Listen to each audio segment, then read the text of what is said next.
Good evening. I'd like to call our regular business meeting to order and ask the treasurer to call the roll. President Baker. Present. Mr. Brown. Here. Vice President Cole. Present. Ms. Gibbs. Here. Mr. Ragland. Here. Ms. Reyes. Here. You have a quorum, Mr. President. Thank you, Mr. Treasurer. I'd like to ask Jimmy Beal up to the podium, please. And she's going to bring some students with her, and I'm going to ask her to introduce them, and then they will lead us in the Pledge of Allegiance. So after she has concluded the introductions, please be upstanding. Good evening. Good evening. I'm Jimmy Beal, and I'm a counselor with Columbus City Schools, and I have several students with me who are from different schools. Grace and Hattie and Quinn are from Columbus Gifted Academy, and Carrie is from Whetstone. Very And they're good. here representing our LGBTQ community. Very good. Everyone, please be upstanding, and they will lead us in the pledge. I pledge Allegiance to the flag of the United States of America and to the republic for which it stands, one nation, under God, indivisible, with liberty and justice for all. Thank you.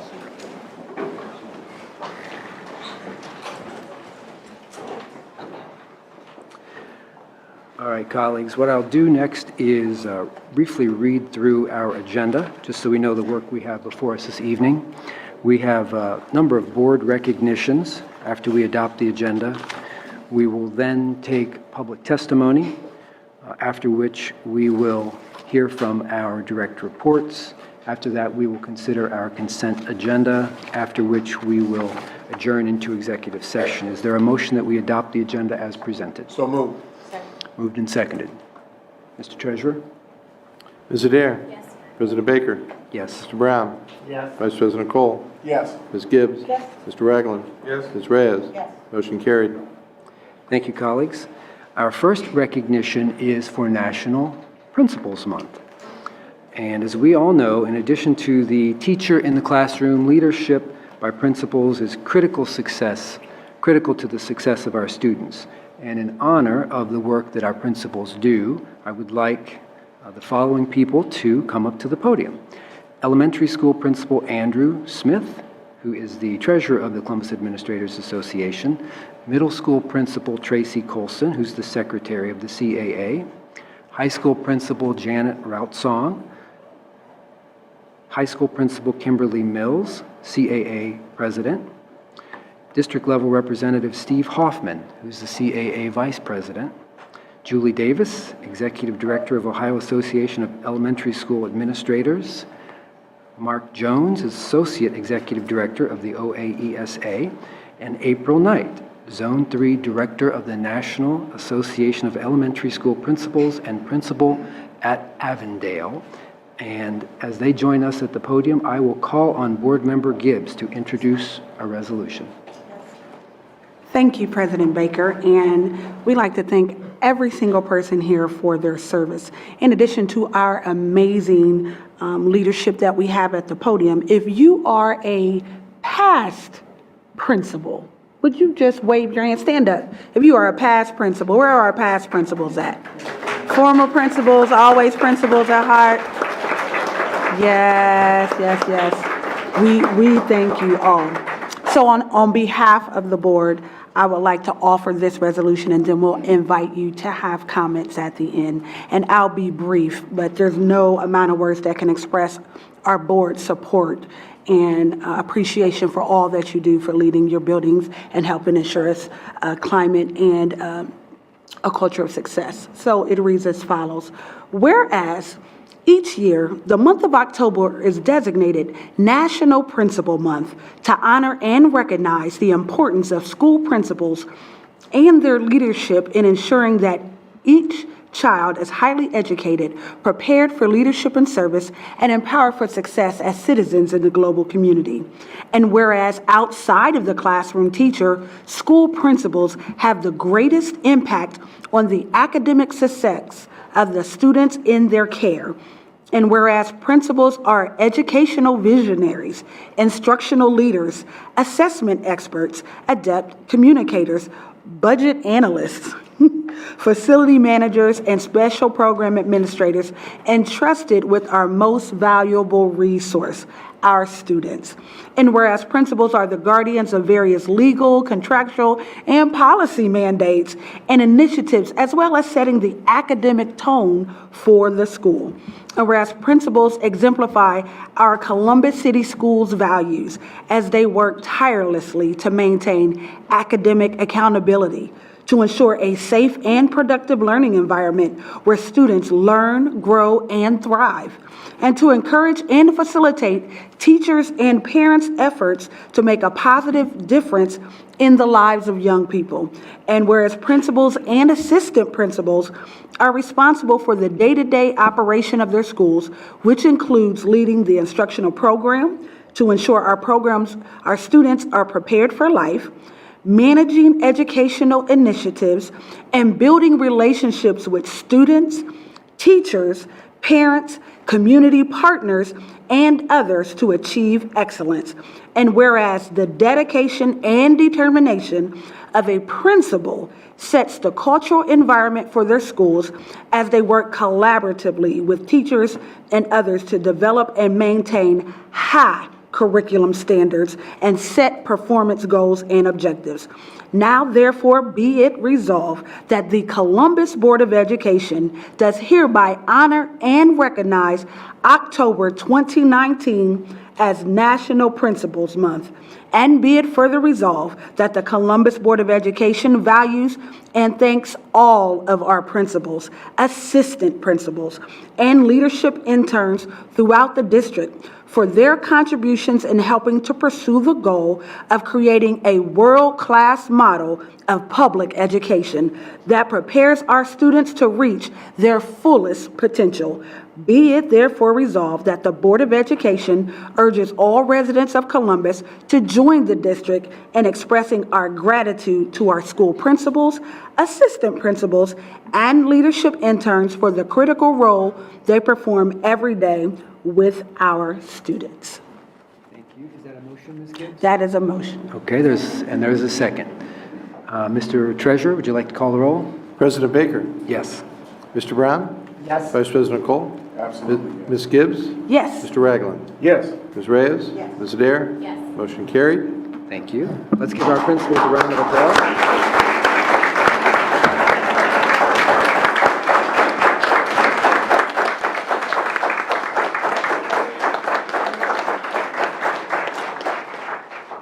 Now, have you all appointed a spokesman, or will each one of you address the board tonight?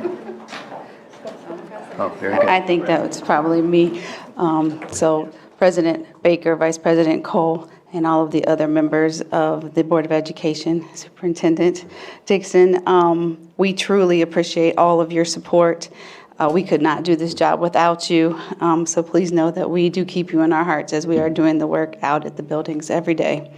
So thank you very much for acknowledging all of our hard work. I'd also like to present Dr. Julie Davis and Mark Jones from OESEA. Close enough. Sorry, OESEA, sorry. Thank you. Well, thank you so much, President Baker, board members, Superintendent Dixon, and the Columbus Public Schools, the city schools.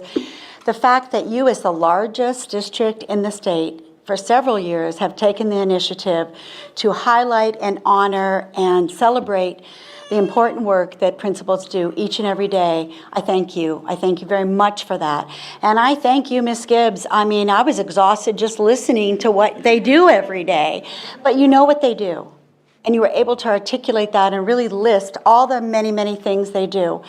And going back to just what you said, President Baker, second only to that vital man or woman that is in the classroom as that child's teacher is that building principal, making a difference.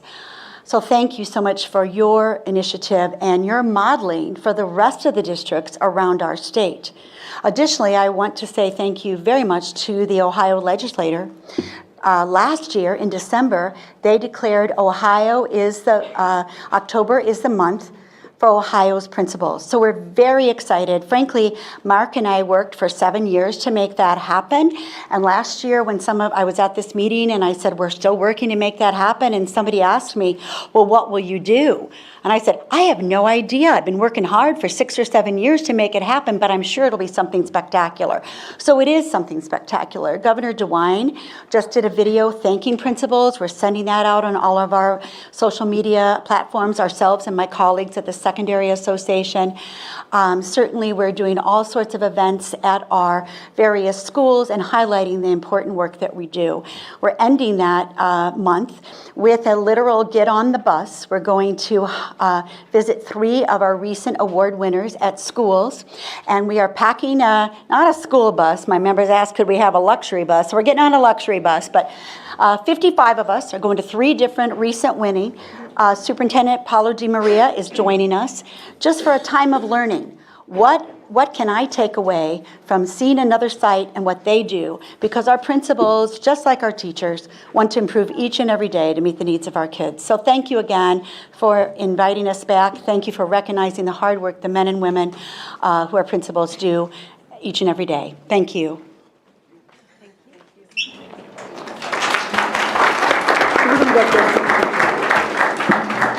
Would you all mind coming up front for a photograph, please? Let's get to be careful. I see.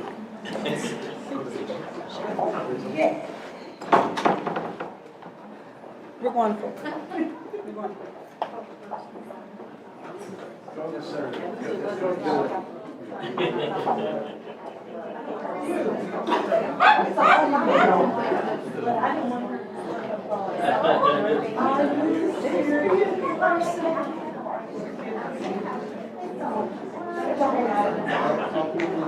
No talking, no bad selfies on the spot, quick protocol.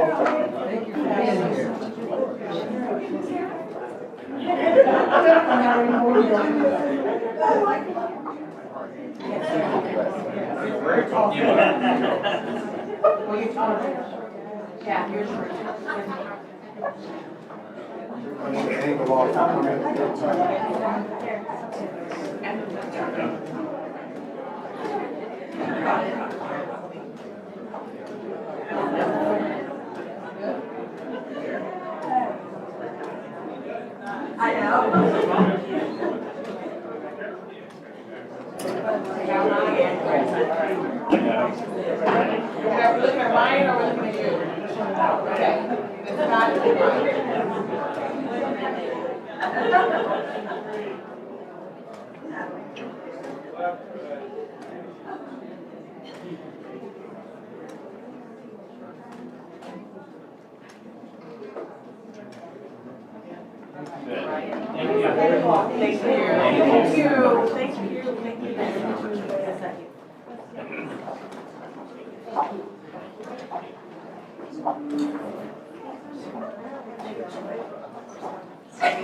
Again, thank you, principals, assistant principals, LIs. Thank you very much for the hard work that you do on behalf of our students and district employees every day. We appreciate it, not just this month, but all year long.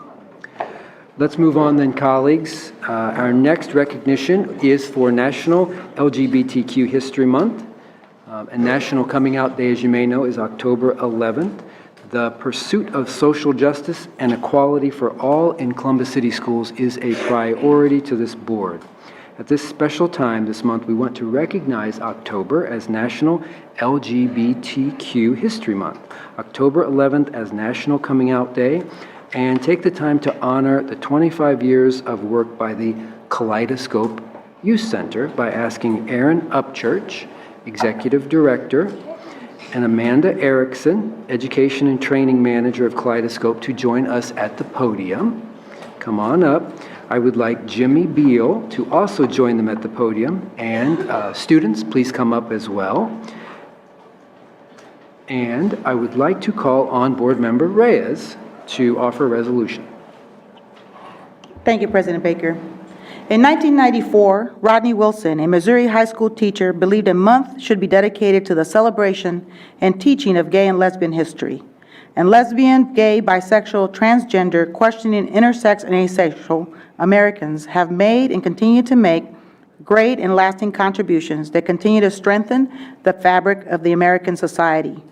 And encompassing a number of historical important days, October is set to remind both the LGBTQIA and wider communities of the important roles of LGBTQIA people have taken in creating the social, legal, and political worlds in which we live today. And LGBT History Month sends an important message about the vital importance of recognizing and exploring the role of gay, lesbian, bisexual, and transgender people in American history. And according to the Equality Forum, a national and international LGBTQIA civil rights organization with an educational focus, LGBT History Month provides role models, builds community, and makes the civil rights statement about our extraordinary national and international contributions.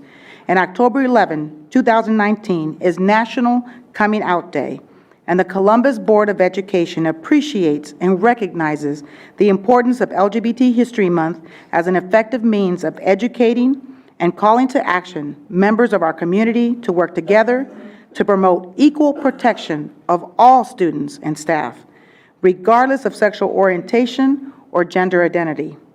The Columbus Board of Education was one of the first school boards in the region to pass a policy banning discrimination based on sexual orientation. The Columbus Board of Education expanded the anti-sexual orientation discrimination policy to include a ban on sexual orientation bullying and harassment, while also including a ban on gender identity and expression bullying, harassment, and discrimination. In Kaleidoscope, Youth Center has been a champion for the young LGBTQIA community in Central Ohio and provided them with a safe, supported, and confidential environment for 25 years. In Kaleidoscope, Youth Center continues to be a champion, advocate, and educator of the issues facing our young LGBTQIA students through educational training, housing, and self-awareness programs. And Jimmy Beal, her wife Mindy Russ Beal, our CCS GSA students and community who have promoted and organized our participation at the Columbus Pride Parade and their endless support of our LGBTQIA district community. Therefore, be it resolved by the Columbus City School Boards of Education hereby recognizes October 2019 as LGBT History Month, and be it further resolved that the Columbus Board of Education honors and recognizes the 25-year legacy of the Kaleidoscope Youth Center in serving the needs of the community, that the Columbus Board of Education honors and recognizes the tireless efforts of Jimmy Beal and her steadfast support and advocacy on behalf of LGBTQIA students in Columbus City Schools. The Columbus Board of Education urges all residents of Columbus to join the district in expressing our gratitude to our school principals, assistant principals, and leadership interns for the critical role they perform every day with our students. Oh, moved and seconded. Very good. Mr. Treasurer, would you like to call the roll? Mr. Brown? Yes. Vice President Cole?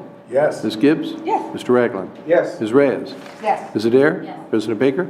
Yes. Motion carried. Thank you very much. Thank you all for being here. Who's up first? Come on up. Hi. Welcome back. Thank you. I'll be formal. Good evening, President Baker, Vice President Cole, Treasurer Bohoric, Internal Auditor Smith, members of the board, and Superintendent Dr. Dixon. On behalf of Kaleidoscope Youth Center, our entire team, and all the youth we serve, I thank you for this honor and this resolution this evening.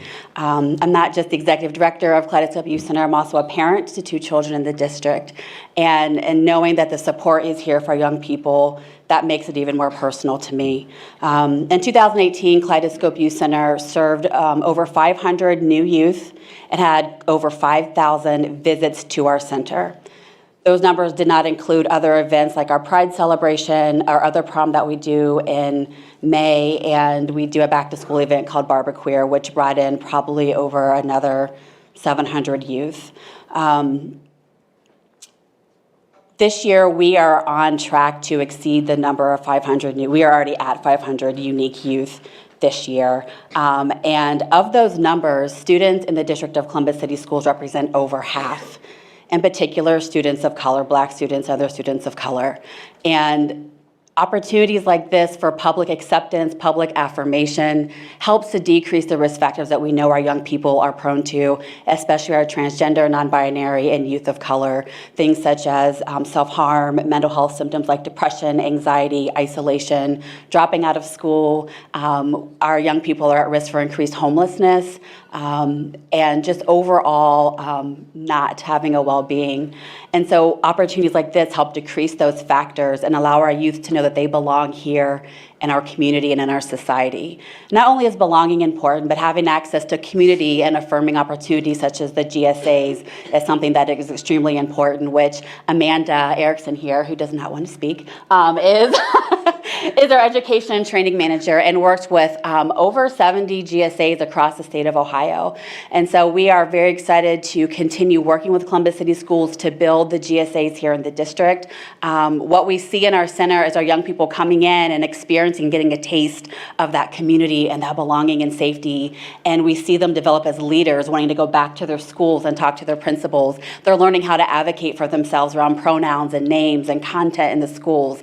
We've got 8 youth who just joined our community advisory board that are from Columbus City Schools who are developing leadership skills, and we're creating pipelines so that they can be involved and give back to their community. And so we're very excited about the work that we're doing. We appreciate the support of all of our community and all of you, and we're really happy to be celebrating 25 years. So thank you again.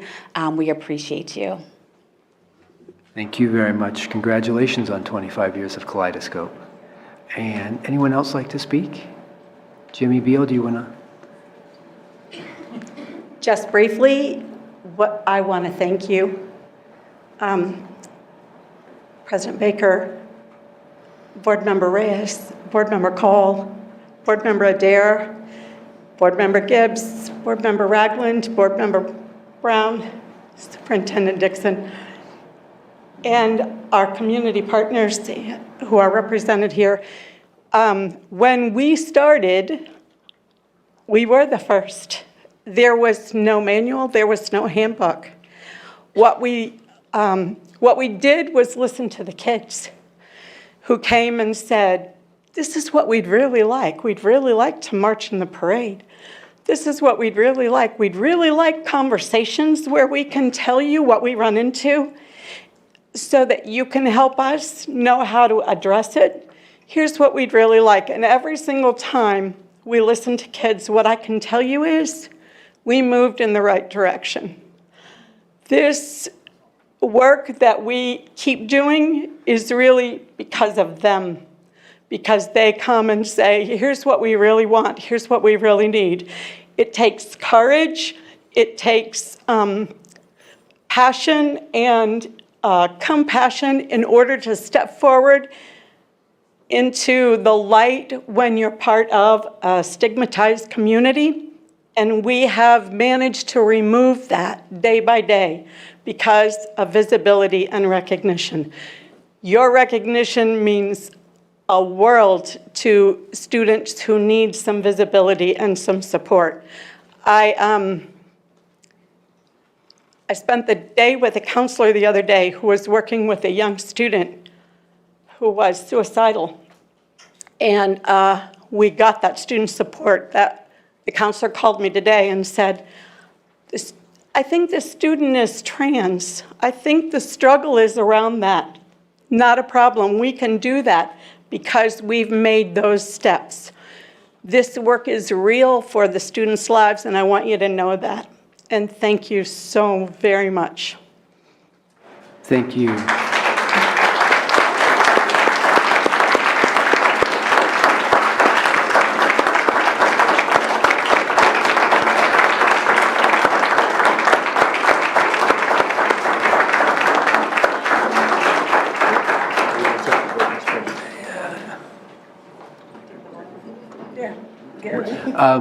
Colleagues, any questions or comments before we take our photograph?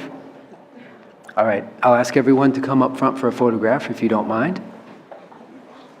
Did we vote? He's not looking at me funny, so I think so.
I think we're already done. Would our guests from Ohio help join us so we can just say, we keep going.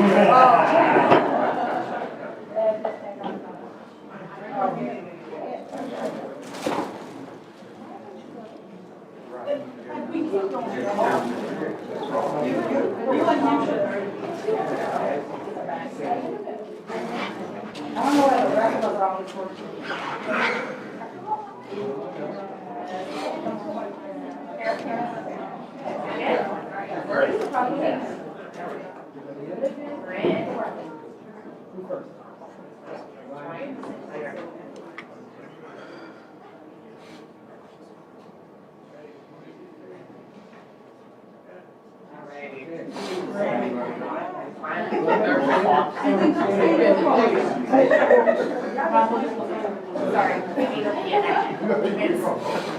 And now we're down. Why did they?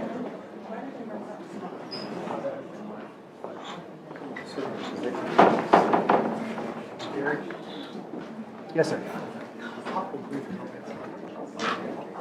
Oh, okay, very well then. Okay, thank you very much. Before we move on to the next item, colleagues, are there any questions related to the LGBTQ resolution? Mr. Brown? Yes, I just wanted to comment very briefly about the importance of the work that you all do. Aaron and Jimmy and Mindy and all of you is wonderful, is great. I did need to at least touch on the story on when I first met Mindy and Jimmy back in 2009, February, Valentine's Day. I was then serving as probate judge. And one of the things that occurred annually in those days was that members of the LGBT community would come down to the probate court and ask for a marriage license so that they could get married. And that was in the dark old days before the law allowed that.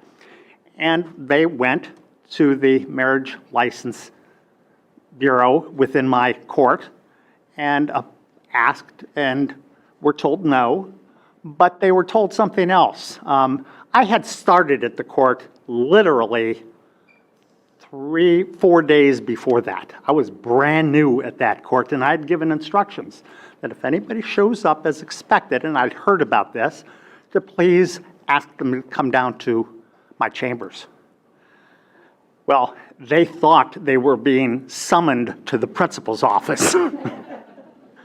We didn't know each other at all, and they came very nervously and anxiously to the chambers to talk to the judge. We ended up having a wonderful conversation, and a wonderful friendship developed. And I've been able to see and know ever since then what great work they do within Columbus City Schools with our school kids. That was long before I imagined that I was going to be here, and I was happy to know that many of our young students were getting the kind of assistance and support that I know they can do. I was thrilled that Columbus City Schools was able and willing to be progressive and to address these issues properly from quite some time back. And I know that will continue and get even better. And the resources that we have in this community are wonderful. People like Jimmy and Mindy, but also organizations like Kaleidoscope and many other. And I just personally wanted to thank you all for coming, and thank you all for the work that you do. Hear, hear. Thank you, Mr. Brown. Any other comments? Thank you. All right, let's move on to item 3.3, National Breast Cancer Awareness Month. Breast cancer is a serious disease that is changing the lives of millions of Americans each year. Although we have made progress, we have a long way to go to defeat this awful disease. One of the tools we have to fight the disease is to raise awareness about it and ways to prevent it. In honor of National Breast Cancer Awareness, we have Dr. Jennifer Roncone, I apologize if I said that wrong, Ms. Sonia Booker, and I also see Shannon is here with us as well. Welcome to you three from Ohio Health to receive our thanks for 26 years of partnership in the fight against breast cancer and the wellness of women and girls and men in our district. As they have joined us at the podium, I'm going to call on Board Member Reyes to offer a resolution. Thank you. October is designated as National Breast Cancer Awareness Month, and breast cancer touches the lives of our students, staff, families, and residents from every background in every community across the district, and through higher awareness, great strides have been made in combating this devastating illness. And during National Breast Cancer Awareness Month, the Columbus Board of Education and the district pauses to honor those we have lost, lend our strength to those who carry on the fight, and pursue every avenue to educate our students in our community about this tragic disease. And the Columbus Board of Education during this month and all year round stands with those who have been affected by breast cancer and recognizes the ongoing efforts of dedicated advocates, researchers, healthcare providers, and survivors who exemplify the values of Columbus City Schools as they strive each day to defeat this terrible disease. And Ohio Health and the Columbus Board of Education created and nurtured a 26-year partnership to focus on health care issues for women and teens through the Wellness on Wheels Women's Health Program, initiated. And 1 in 6 cases of breast cancer occur in women between the ages of 40 and 49, and 75% of women diagnosed with breast cancer do not have a family history and are not considered high risk. And early detection of breast cancer has reduced cancer mortality by 40% since 1990, and mammograms can reveal nearly 90% of breast cancers as early as 2 years before a lump can be felt. I am one of those early people. Take your time. Take your time. As a survivor. Therefore, be it resolved that the Columbus Board of Education hereby recognizes October 2019 as National Breast Cancer Awareness Month, and be it further resolved that the Columbus Board of Education honors and recognizes the 26-year partnership with Ohio Health to provide the Wellness on Wheels Women's Health Program and to fight the dreaded breast cancer disease. And be it further resolved that the Columbus Board of Education encourages all district employees and the community to wear pink in October as a show of support for breast cancer awareness and survivors. And be it further resolved, the Columbus Board of Education encourages regular exams for women 40 years and old and possibly sooner for women with a history of breast cancer in their family, because early detection is the key to beating this disease. And that's a motion, and is there a second? Moved and seconded by Ms. Gibbs. Mr. Treasurer, would you call the roll, please? Vice President Cole? Yes. Ms. Gibbs? Yes. Mr. Ragland? Yes. Ms. Reyes? Yes. Ms. Adair? President Baker? Yes. Mr. Brown? Yes. Motion carries. Thank you, colleagues. Good evening. Are you up first? Yes, I'm just going to say a couple of brief words. Council President Baker, Vice President Cole, members of the board, Superintendent Dixon, Treasurer Bohoric, and Internal Auditor Smith. Did I get them all? Thank you very much for having us today, this evening, during this month that is very important. We do, in fact, have a 26-year partnership with Columbus City Schools. We have provided women's healthcare services not only to your students, but also to your faculty, to parents in the community, and to your staff.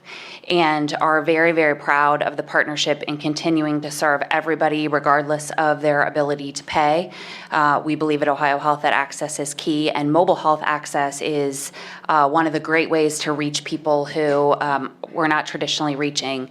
So with me today are two amazing providers. Sana Booker, who is a nurse on the Wellness on Wheels vehicle. She is also the clinical manager of the program and has been doing the role for 26 years. So she really is instrumental in this partnership. An amazing support for women and families in our community. And then Dr. Jennifer Roncone, who's the medical director of our Wellness on Wheels Women's Health unit. She's just going to say a couple of words. But again, on behalf of Ohio Health, thank you. Good evening, board members, and thank you for having us. On behalf of our leadership team and our mobile health clinical teams, we graciously accept this honor.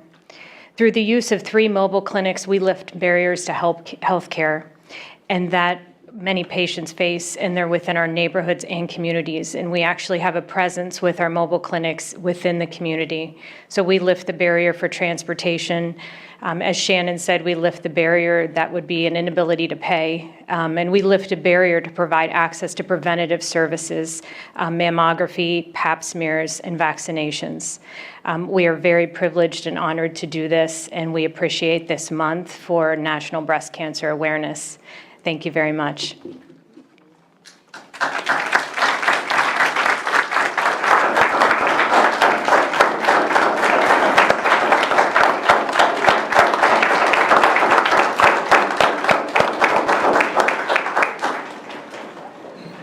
Colleagues, any questions or comments related to the Ohio Health Partnership? Board Member Gibbs? One more time, just really do want to thank our partners at Ohio Health for your continued commitment. I'm very proud of the developments in medicine and treatments that allow us to catch it early so that our own board member, Ramona Reyes, can still be with us. And I will also make this time to put in a plug for male breast cancer survivors. I have in my family a male breast cancer survivor who just had an itch and just thought, his doctor thought enough to say, let's check it. And they were able to catch it at stage 0, as you would say, just as the forms of the cells were forming. And so as we go through this month, encourage all of the women and men in your life to get checked. It's even more rare in men, so it's even more important that you become vigilant in this fight and for preventative care and to make sure that you're checking. And so we do thank you, and not only do you come to talk about breast cancer, but we have 50,000 students that we hope and believe every day will find a cure for every cancer that's out there and for every ailment that takes our family members away just a little bit too soon. We hope that we are providing the high academic curriculum standards and preparation so that they can excel in fields of medicine and research to end this awful disease. So we are connected through the future and the hope for the cure. So thank you. Thank you, Ms. Gibbs. Colleagues, any other comments related to item 3.3? Hearing none. Thank you very much. Let's move on to item 3.4, which is National Custodian Appreciation Day. It's the last resolution that we have tonight. Just because it's last does not mean it's the least important. Words cannot describe the amount of respect and gratitude we have for our custodians across the district. We have 109 schools, plus a number of administrative buildings. They make every last one of them as clean and as safe and as healthy for our students and employees every day as they possibly can. They're truly the backbone of the organization, perform a long list of behind-the-scenes jobs that are very important but often go unnoticed, in part because they do their job so well. And I'd like to ask Vice President Cole to offer a resolution to honor our custodians. Thank you, Mr. President. Just quickly, you know the idea of diversity and inclusion. I think of diversity as the opportunity to understand that everybody has a case with a K, knowledge, attitude, skills, and experiences. Knowledge, attitude, skills, and experiences. Inclusion is the idea and opportunity to let them know that you accept them and hopefully love them. I just wanted to leave you with that. Thank you, Mr. President. Whereas October 2nd, 2019 is recognized across the country as National Custodian Appreciation Day. And whereas the Columbus City Schools custodians are the first to arrive each day, long before anyone else, and they are the last to leave after everyone else is gone. And whereas the Columbus City Schools custodians operate behind the scene and provide a critical service to the students and employees of this district on a daily basis. And whereas the Columbus City Schools custodians often are unappreciated for their hard work that they do day in and day out to keep our schools clean, well-maintained, healthy, and spotless. And whereas the Columbus City Schools custodians provide a service to over 50,000 students and 9,000 employees across the district without hesitation or reservation.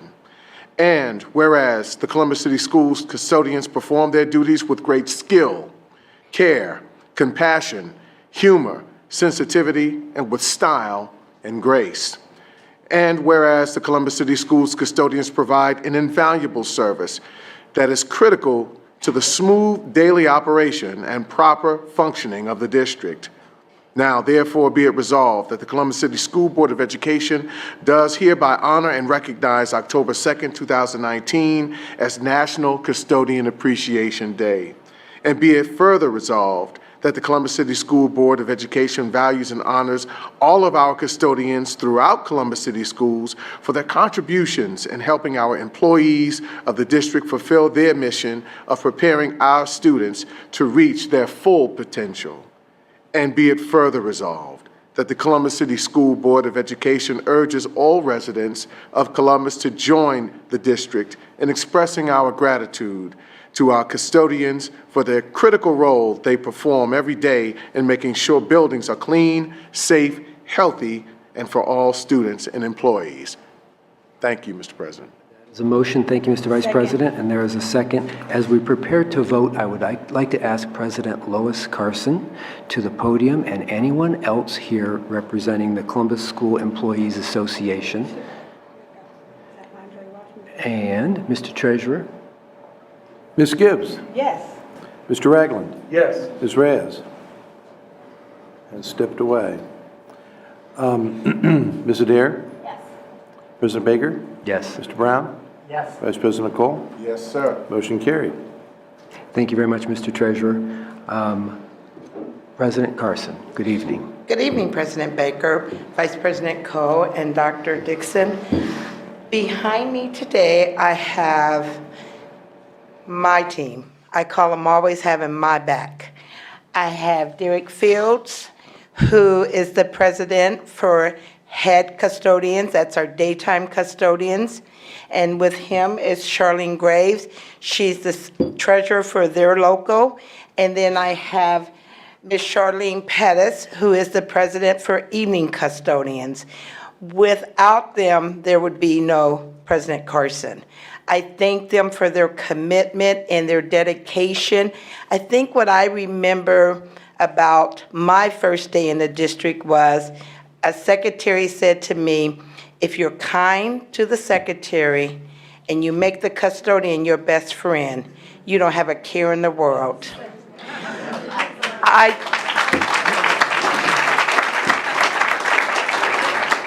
I took that recommendation to heart, and I can tell you there were some snow days I walked out, and my car was clean as could be. I could tell you there were some moments I'd walk out, half the parking lot cars were clean as could be. Because as the day custodians got off of work and the night custodians came in, they made sure not only did they clean the sidewalks that we needed to walk on, but they made sure that the staff's cars were clean so that they could get in their cars. A lot of people think that this crew just stays in the building and clean the building. This is the landscape crew. This is a few basketball coaches in some elementary schools because they see the need that there's no coaches there. These are some reading coaches because they discover that the kids need assistance with reading. So when I come to you and I say we want respect, we only ask for respect because we give respect.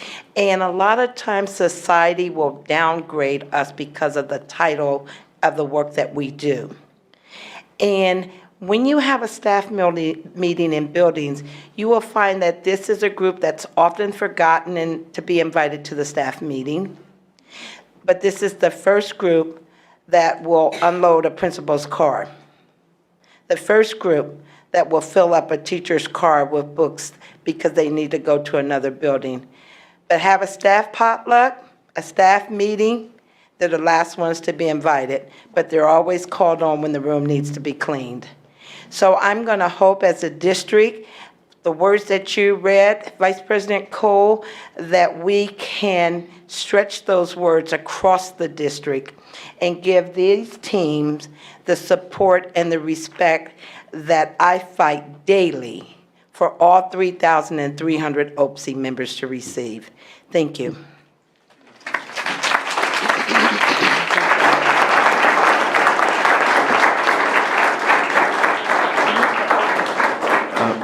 President Carson, would any of your colleagues like to speak? Mr. Fields, as I said, always has my back. Excuse me. Yes, my name's Derek Fields. I am the former head custodian at Columbus Afrocentric recently, and now the head custodian at Medina Middle School. My day starts at 6:30 in the morning with the young lady who wants to go into the auditorium, which is closed because we don't want students in there by themselves, of course. But I understand she wants to finish her homework. So I'll make sure that I find some work to do in the auditorium to make sure this young lady has a couple of moments of free time to get her assignment completed. Okay? We're a hard-working set. We take pride in our job. We take pride in the commitment that we've made to Columbus City Schools. We understand that the less noticed that we are, the better job we're doing. If you notice me too much, I didn't do something. And it's noticeable. But we do try hard. There's 109 buildings, school buildings, and I think about 20 non-student buildings. There's 105 head custodians, and I think it's 260 or 270 evening custodians. And we do the best we can with the crew that we have. It's nice to be appreciated for the work that we do. So thank you very much.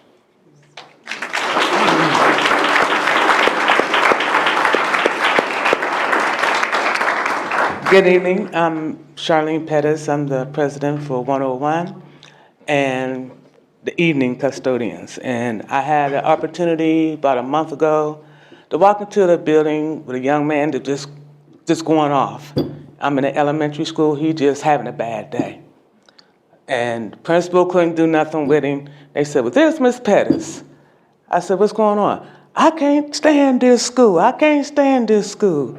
I said, well, I can't stand this school neither. I said, but do you want to come with me and talk about it? No, I don't want to talk about it. I just hate this school. I said, well, honey, what did the school do to you? I said, it's a building. I said, the only thing we want to do is understand what's going on. So I finally managed him, I held my hand out, I managed to get him to take my hand. I said, okay. So we walking down the house. I said, what is wrong? She just don't stop touching me. Who don't stop touching me? My teacher, she just put her hand on me. I said, really? He said, yeah. He said, I don't like that. I don't like that. I said, why don't you like that? It just makes me feel uncomfortable. I said, okay. All while I'm talking to him, I'm touching him. But I told him, you know, sometimes we are old, and that's what we do. But we do it out of love and appreciation. That don't mean it's harmful. I said, there's a difference. So anytime Miss Pettis walk up and tells you, it's because out of love. And the teacher trying to get your attention, but it's out of love and concern for your education. So everything you think is bad, not always bad. So we bumped hands. I said, we good? He said, we good. That makes me feel like the job I do is worth doing. Because that little boy see me every day. Hi, Miss Pettis. I say, hey, man. And here's the thing. I still don't know his name.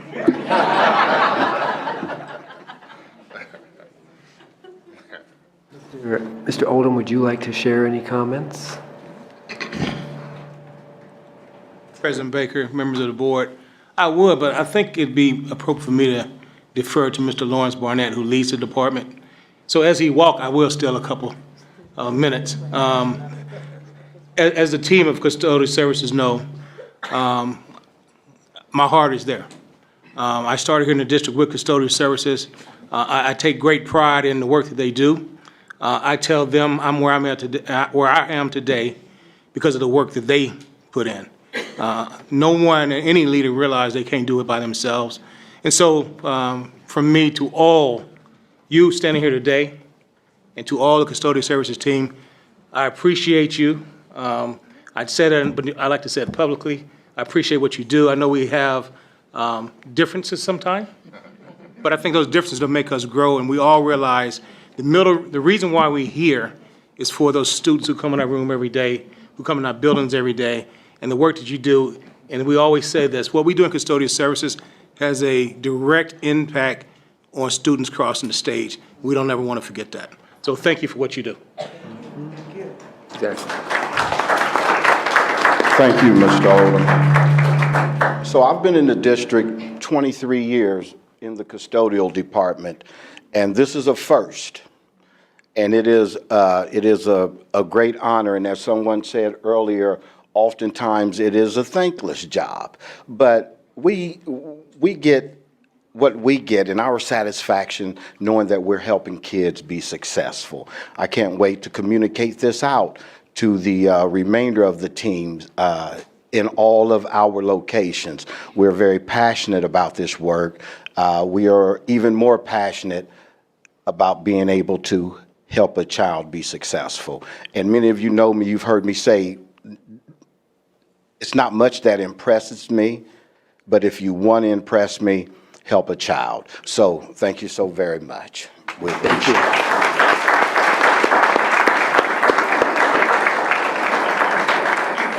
And I'll ask all of you to come up front for your picture. And while we're doing that, I'd like to say, yes, Ms. Pettis, come on up. President Carson, as you all come up, I'd like to speak for myself personally and say to you, the years that I've had the opportunity to work with you, I really appreciated it. In many ways, you've been a mentor to me, so I want to thank you personally. This is our last National Custodian Appreciation Day together, so I just wanted to share those comments with you. Thank you. I appreciate it. Did you give her, give her the resolution? Because I forgot to give her mine.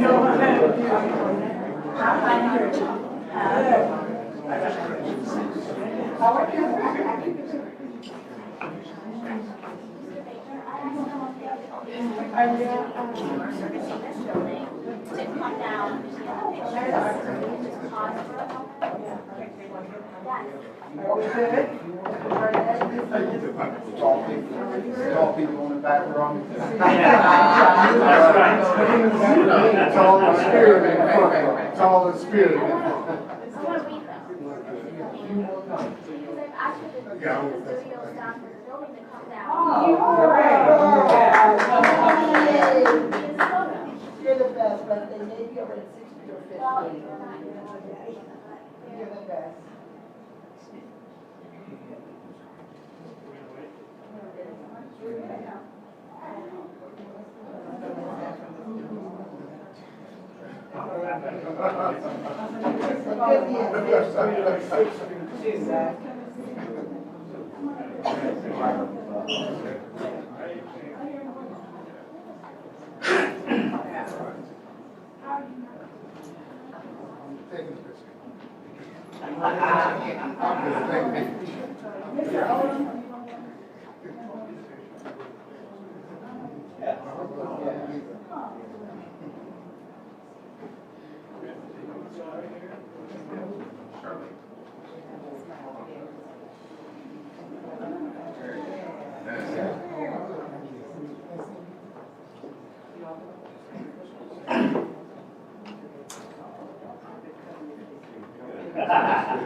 I'll give you our trash.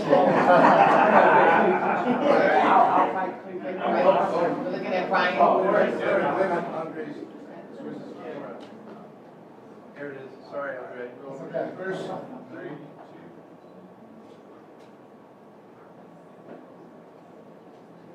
Thank you, work.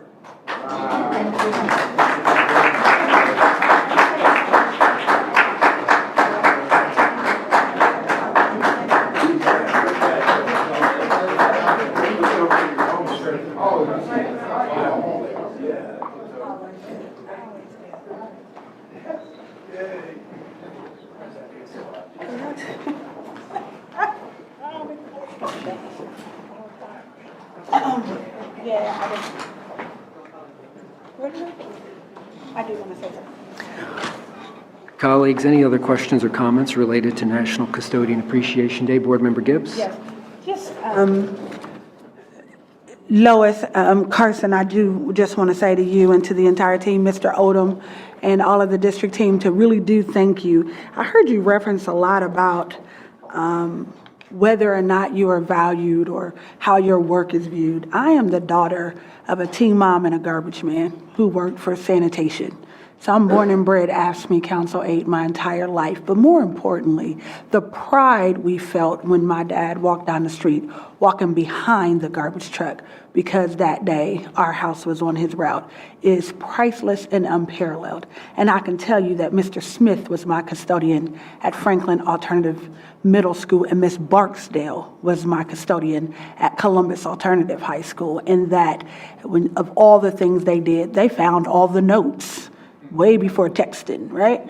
They found all of whoever wrote on the bathroom wall, and they could tell you whether or not she did it or not. They cut down on a whole lot of he said, she said. They were referees, they were confidants, they were friends, they were sometimes the only person of color in a building. Sometimes they were the only person who would speak to you when your friends got mad. They were the ones who knew the real. They saw everything in the parking lot and everything in the staff lounge. They knew how it went down, and they still do. And I appreciate each and every one of them, men and women, who help create an environment of safety. If it's not a clean environment, it's not a safe environment. And we know that you are a huge part of the culture and climate of success. And when you feel good about where you are, you feel good about what you're doing. And if there is dignity in all work, then there is dignity for all workers. And I remember that on my father's wall. So I do appreciate everything. Now, not turning them notes in, y'all can slow down on that, right? Y'all gave a couple of them to Jackie Rawls, and that impacted my life for life. But nevertheless, now, the voices of all your children. You are an integral part of the team. And I hope as we recognize both the principals and the custodians, we look at the entire team and the community of how we all work together to wrap around and provide support so that our child can be citizens in a global community and successful. So thank you, and take our thanks and love to each and every member, part-time, full-time, and retired. On behalf of the village I stand here for, we thank you for that. We spread the love and the word and the encouragement, and I can't wait to make copies of this so that we can share it with the custodial staff. I too am the daughter of a Columbus City School custodian, and some of the stories I knew about my dad as a custodian, I would not be able to be his union rep today because he would be fired. I'm just saying. But we do appreciate it, and thank you for recognizing us this evening. Thank you.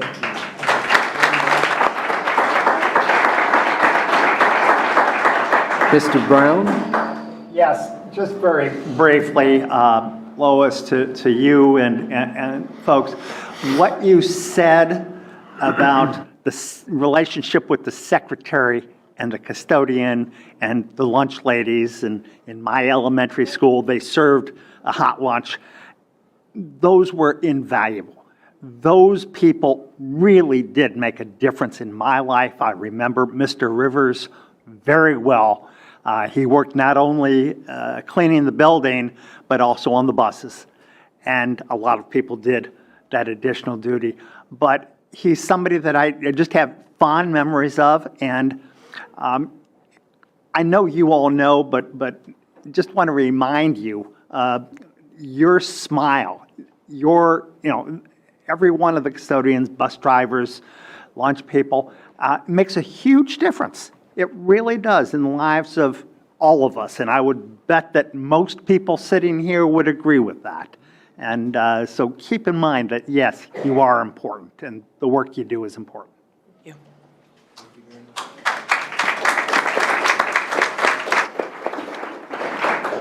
Board Member Adair? So I just want to say to all of the CCS grown-ups that everyone is extremely valuable in the role that you play here in the district. Without you, we do not do what we can do to help our students meet academic success. I really want to ensure not only that we are a district that is top-notch and providing the best urban education possible, but that we also are an employer of choice for every individual in every single one of our positions. That's very important to me. Everyone should feel valued and understand where you fit in our strategic vision. We will continue to ensure that everyone does that as we move forward. Thank you, CCS grown-ups, for your service. Thank you, Board Member Adair.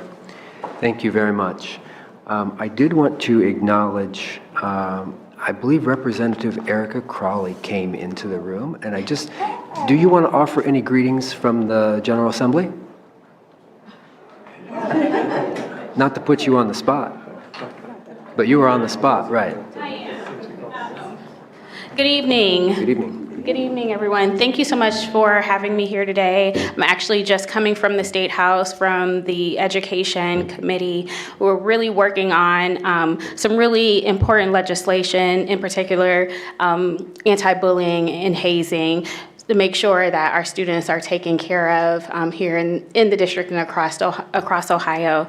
So I always want to say, use me as a resource. Know that I'm working on behalf of all of you and the students here in the district that I represent, part of the 26th House District, but all students across the state of Ohio. And I am here, I work for you. So thank you. Thank you for being here very much.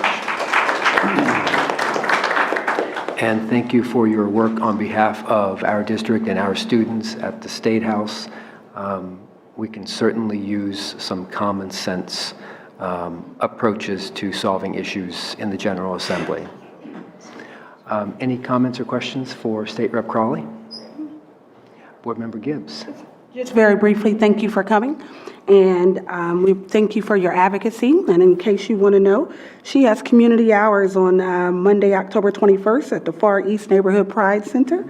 And on Tuesday, November 19th from 5:37, she'll be at Barrack Recreation Center. And so as much as you would like to engage with us. She has opened her doors and her hours to come out to the community for you to ask her and to hear her concerns as well. So we thank you, Representative Crowley, for hosting those open hours for the parents in the communities that we both serve. Absolutely. No, thank you so much for making that little plug. And we will be down in Marion Franklin in December. But I have and will continue to be in the district at the schools. I think I go to Independence next week or the week after. I was just at South High the other day. And, I'm really wanting to have a partnership with the district. I've spoken with Dr. Roush several times. We're working on some things right now with Safe Routes to School. I met with the superintendent. And so my hope is to really have a partnership in that you have a friend at the State House. And not only am I in the district, when I'm in the district doing the community hours, it's no agenda. Like, I really am there to hear what the concerns are of my neighbors in the district. I look at myself as, yes, I am a state representative, but I am a liaison to at the local level and to the federal level. And so it is really an opportunity to hear from you and what your concerns are and how I can help and make a difference. But if you can't make it to those hours, feel free to call my office. I do pick up the phone sometimes. I think people are caught off guard when I do. They're like, I want to talk to your legislative aide. I'm like, I'm the representative, you can talk to me. And they were like, I've never had that before. And so I want to make that common, so you can call my office, schedule a meeting with myself in the district or whatever is convenient for you, because like I said, I really do work for you and it matters. This is what informs my work. I can go back to my colleagues at the State House and say, you know what, this is what matters in the district, and therefore I have some partners that will come up here and be in the committee hearings and provide testimony because they want to see change. And so thank you so much for that plug. Thank you. Seeing no other questions or comments, Representative Crowley, thank you. Thank you. Yes. All right. Let's move on now, colleagues, assuming there's no objection, to take public testimony. And we do have 5 individuals signed up to speak this evening. So when I call your name, I'll state your topic and board action requested. I'll ask you to approach the podium. You'll have 4 minutes to speak. You'll see a timer on the screen, and I will ask that you do conclude within 4 minutes. The first speaker, Cassandra Freeland, topic, updates about Columbus Alternative High School, board action, adopt a plan to address the heat at cause. Good evening. Good evening. Board President Baker, Vice President Cole, Treasurer Bohorik, Auditor Smith, Dr. Dixon, thank you for having me, members of the board. I don't have prepared remarks, so I'm going to do my best to stay within my 4 minutes. But first, I wanted to thank you for the decision to close schools today and tomorrow. It's not tomorrow yet. I think that was the right thing to do for students and for staff.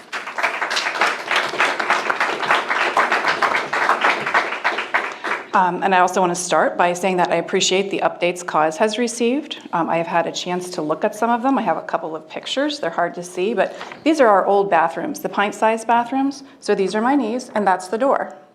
And I consider myself a medium-sized person. So these are our new bathrooms. These are my knees, and that's the door.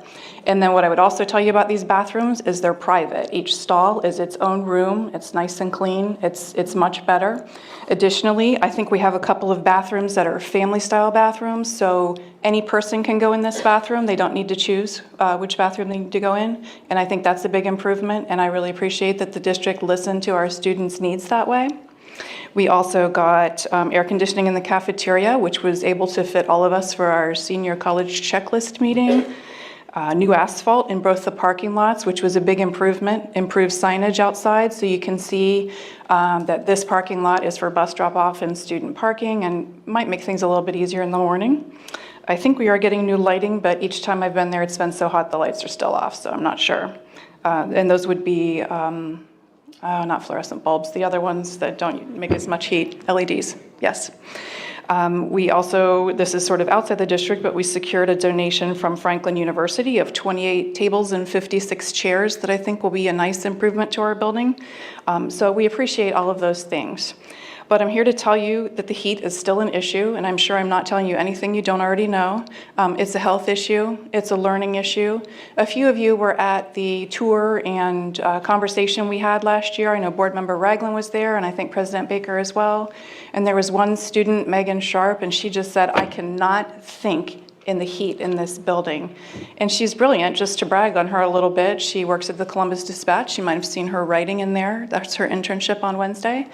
Her play was chosen by Mad Lab for the Young Writers Workshop this summer, so I went to see her play. It was wonderful. But she wants a building where it's, she can think. And then it's also not just about sweat and comfort, it's a health issue, and I won't go on about that, but for students with chronic diseases, the heat is an issue. Then the absolute fatigue is a problem too. I have a son that is working on his college applications. We have 4 complete, 1 to go, and that FAFSA opens today. And last week he wanted to go over his essay with his English teacher one last time, and I thought, great. So he took it to school with him, and in the evening when I came home, I said, did you go to Mrs. Foley with your essay? He said, no. It was so hot in the math room that I took a nap in study hall. And I thought, okay, I understand. He just put his head down and took a nap. And I know his math room is hot because when I was in there for the open house, I was standing still and I had beads of sweat on my legs. And it has to be pretty hot for you to have beads of sweat on your legs standing still. It's not like, your forehead or your upper lip. And there's just no air moving in that building. And I know we're not the only building without air, and we've been in another building. My students started in a building without air conditioning, but it had much wider hallways, and it was much more open, and it was easier to get air moving in that building, which is still being used and doesn't have air, so I know they're hot as well. In that first year, when it was hot in that building, it was a year like this year, because I remember swimming outside in October, and the water was still warm. It was that hot, so it was a similar experience, but there was still a breeze in that building.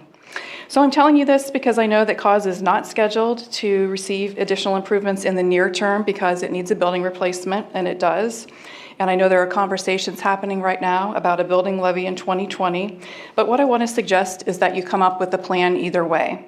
So I think the district should have a plan that involves a new building and a plan that doesn't. If there's no levy or a levy doesn't pass, some way that we're going to address this building that we're kind of stuck with now.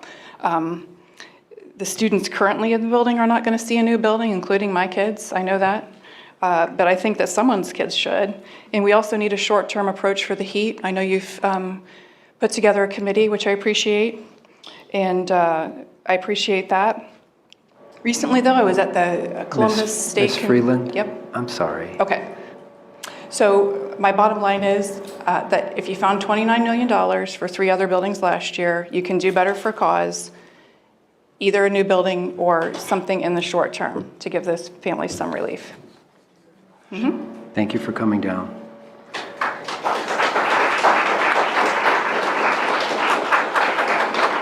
Any colleagues, any clarifying questions for Ms. Freeland?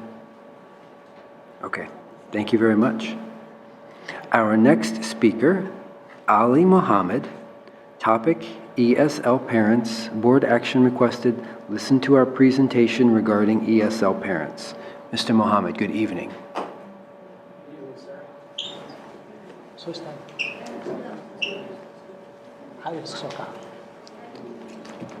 Okay, we have like speaker number 1 and we have speaker number 2 and speaker number 3. So can we use our 8 minutes together?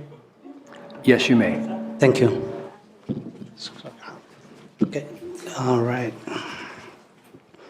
Good evening, President Baker, Vice President Cole, Treasurer Behoric, Internal Auditor Smith, and members of the board, and Superintendent Dr. Dixon. My name is Muhammad Ali. By profession, I'm an electrical engineer, but by passion, I'm the voice for the voiceless. I'm with the organization called Somali Parents Education Network. Our number 1 goal is to close the education gap by empowering the Somali parents as well as the students. I will now welcome one of the parents to say a few words. So do.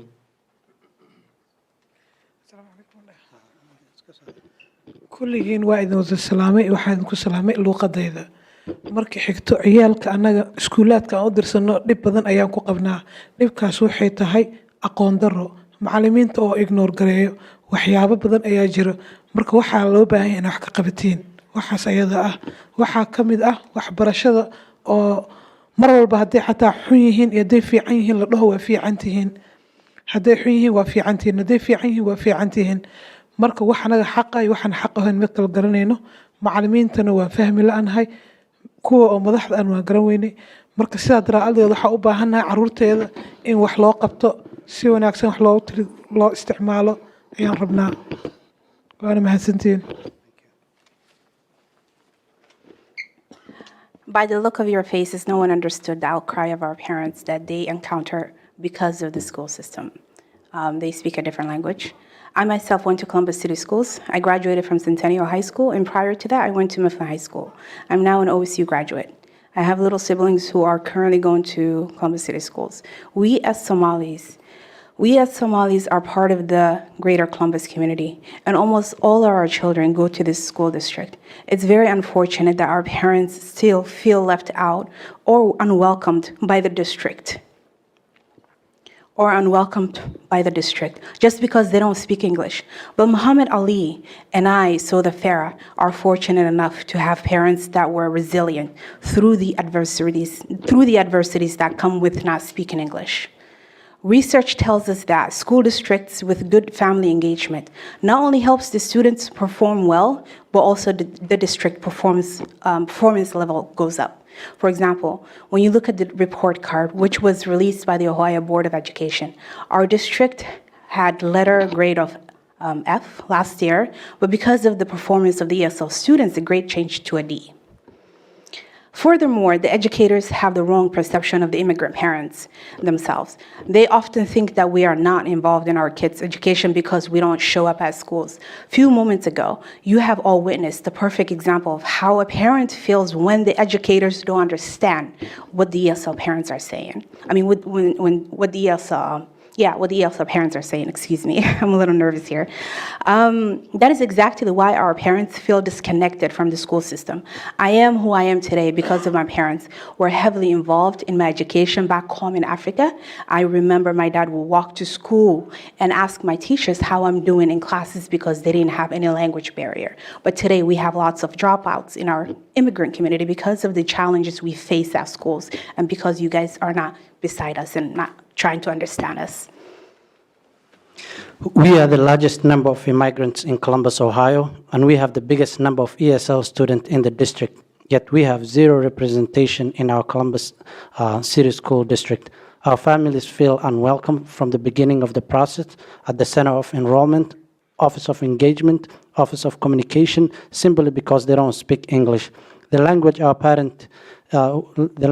our parents doesn't mean we're not part of the district. We are citizens as well as taxpayers, and we voted for you. My team and I have voluntarily worked with Ms. Gillison for almost 2 years, hoping for change. We need someone who speaks our language in the Center of Enrollment. We need someone in the Office of Engagement. We need a cultural broker. We need a community liaison. Providing interpretation is great, but not the solution for the problems we face in the school district. We need to be on the table where the decisions are made for the ESL students as well as the parents. 4 minutes is not enough to conclude all the challenges our parents encounter at the school district, but I believe I presented you a glimpse of some of the challenges we face from the district. I want to thank you for all you do to help the children of our district. Thank you.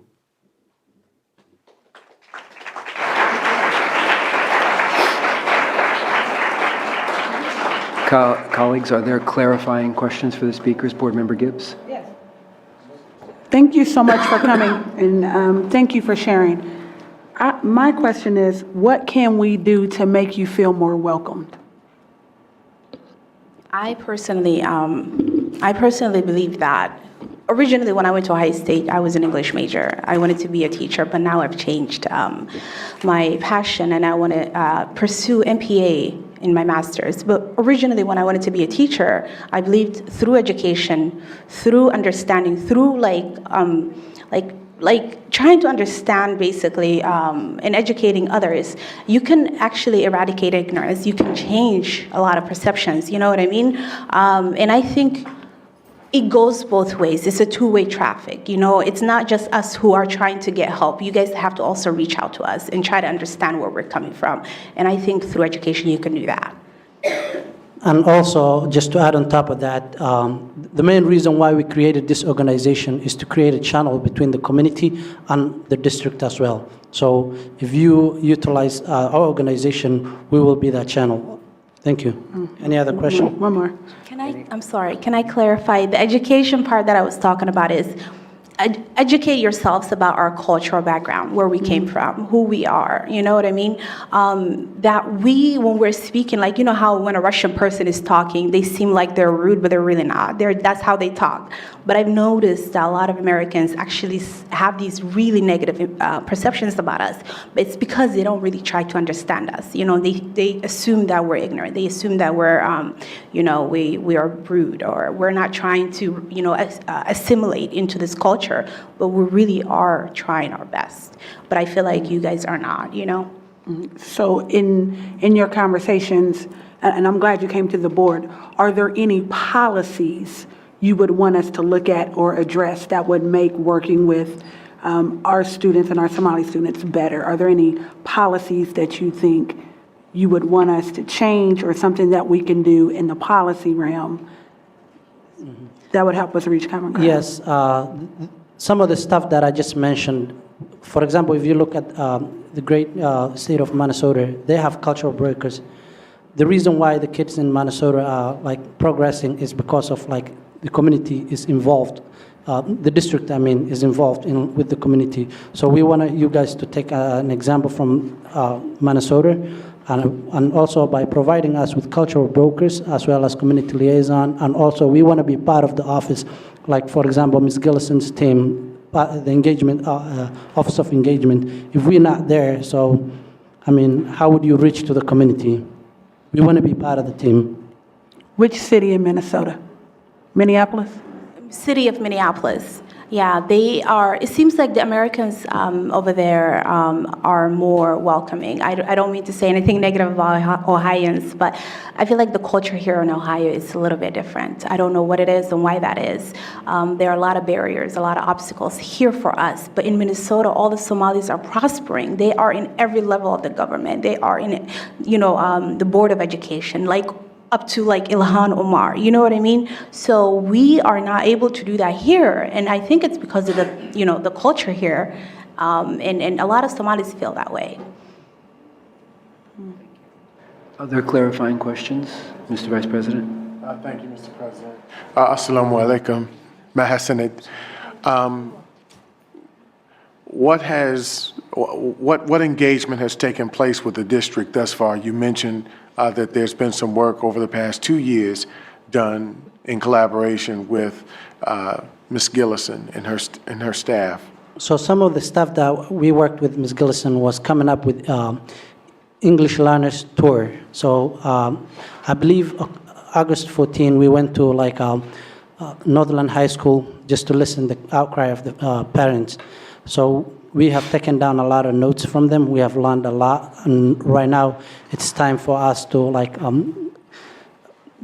give them the changes that they requested, like some of the challenges that they face. So we need to come up with a solution as a team, and we want to be part of that, the team as well. Okay. Thank you. Thank you very much. Thank you.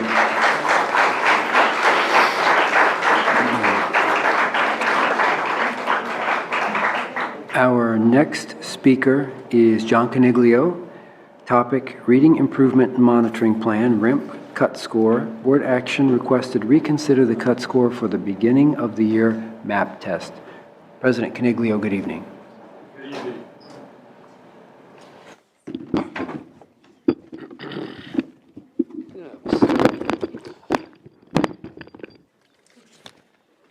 Okay, sorry, got a whole bunch of letters for you guys to deliver to you. So,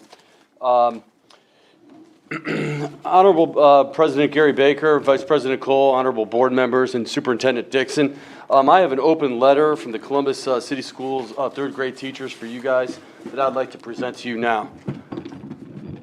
You gonna help me out, Dr. Stanford? All right, thank you, sir. I do appreciate that.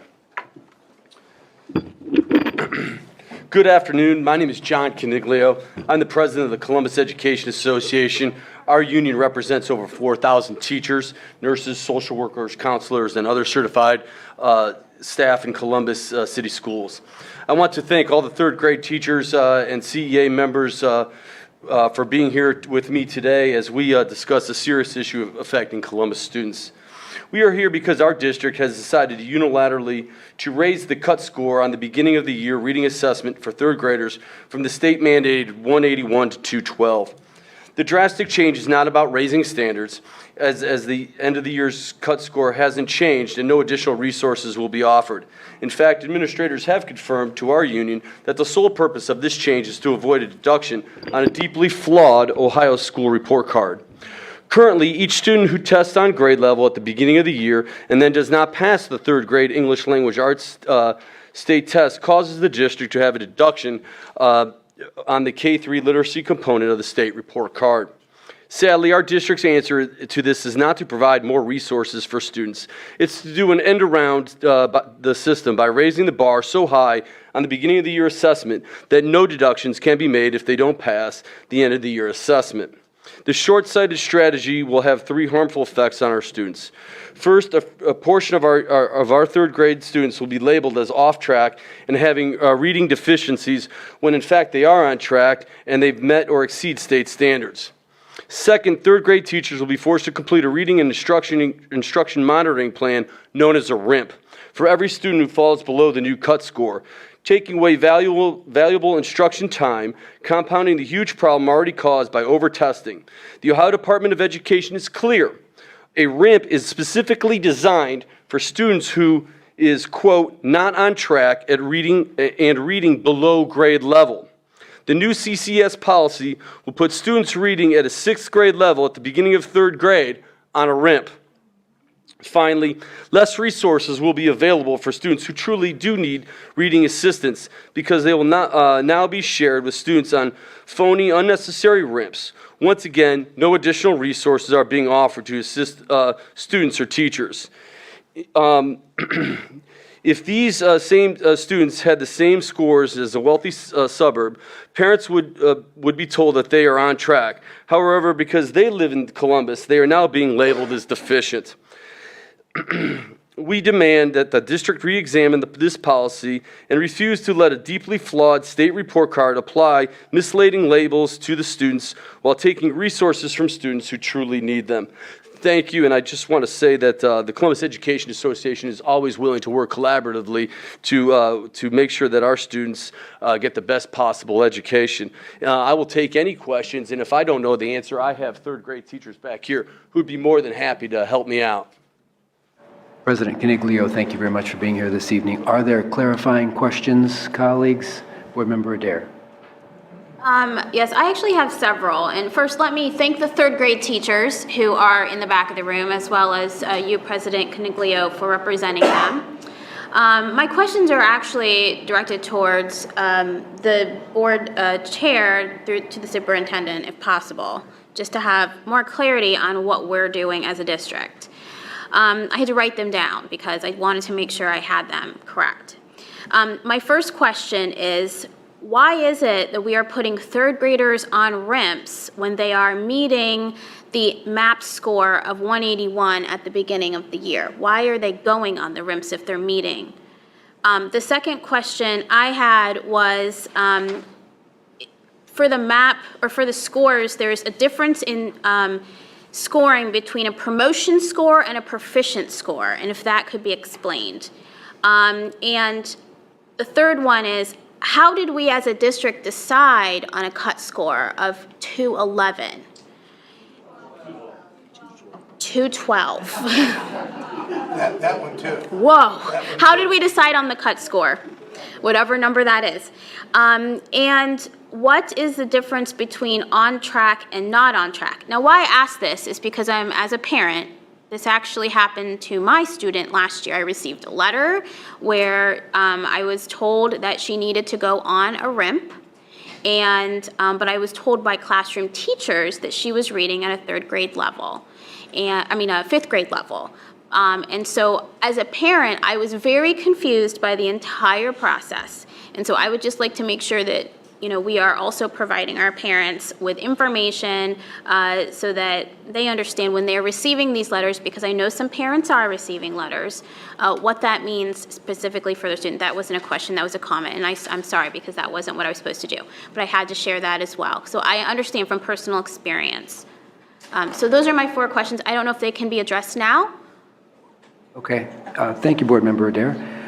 Superintendent, did you get all those? Yes. Okay.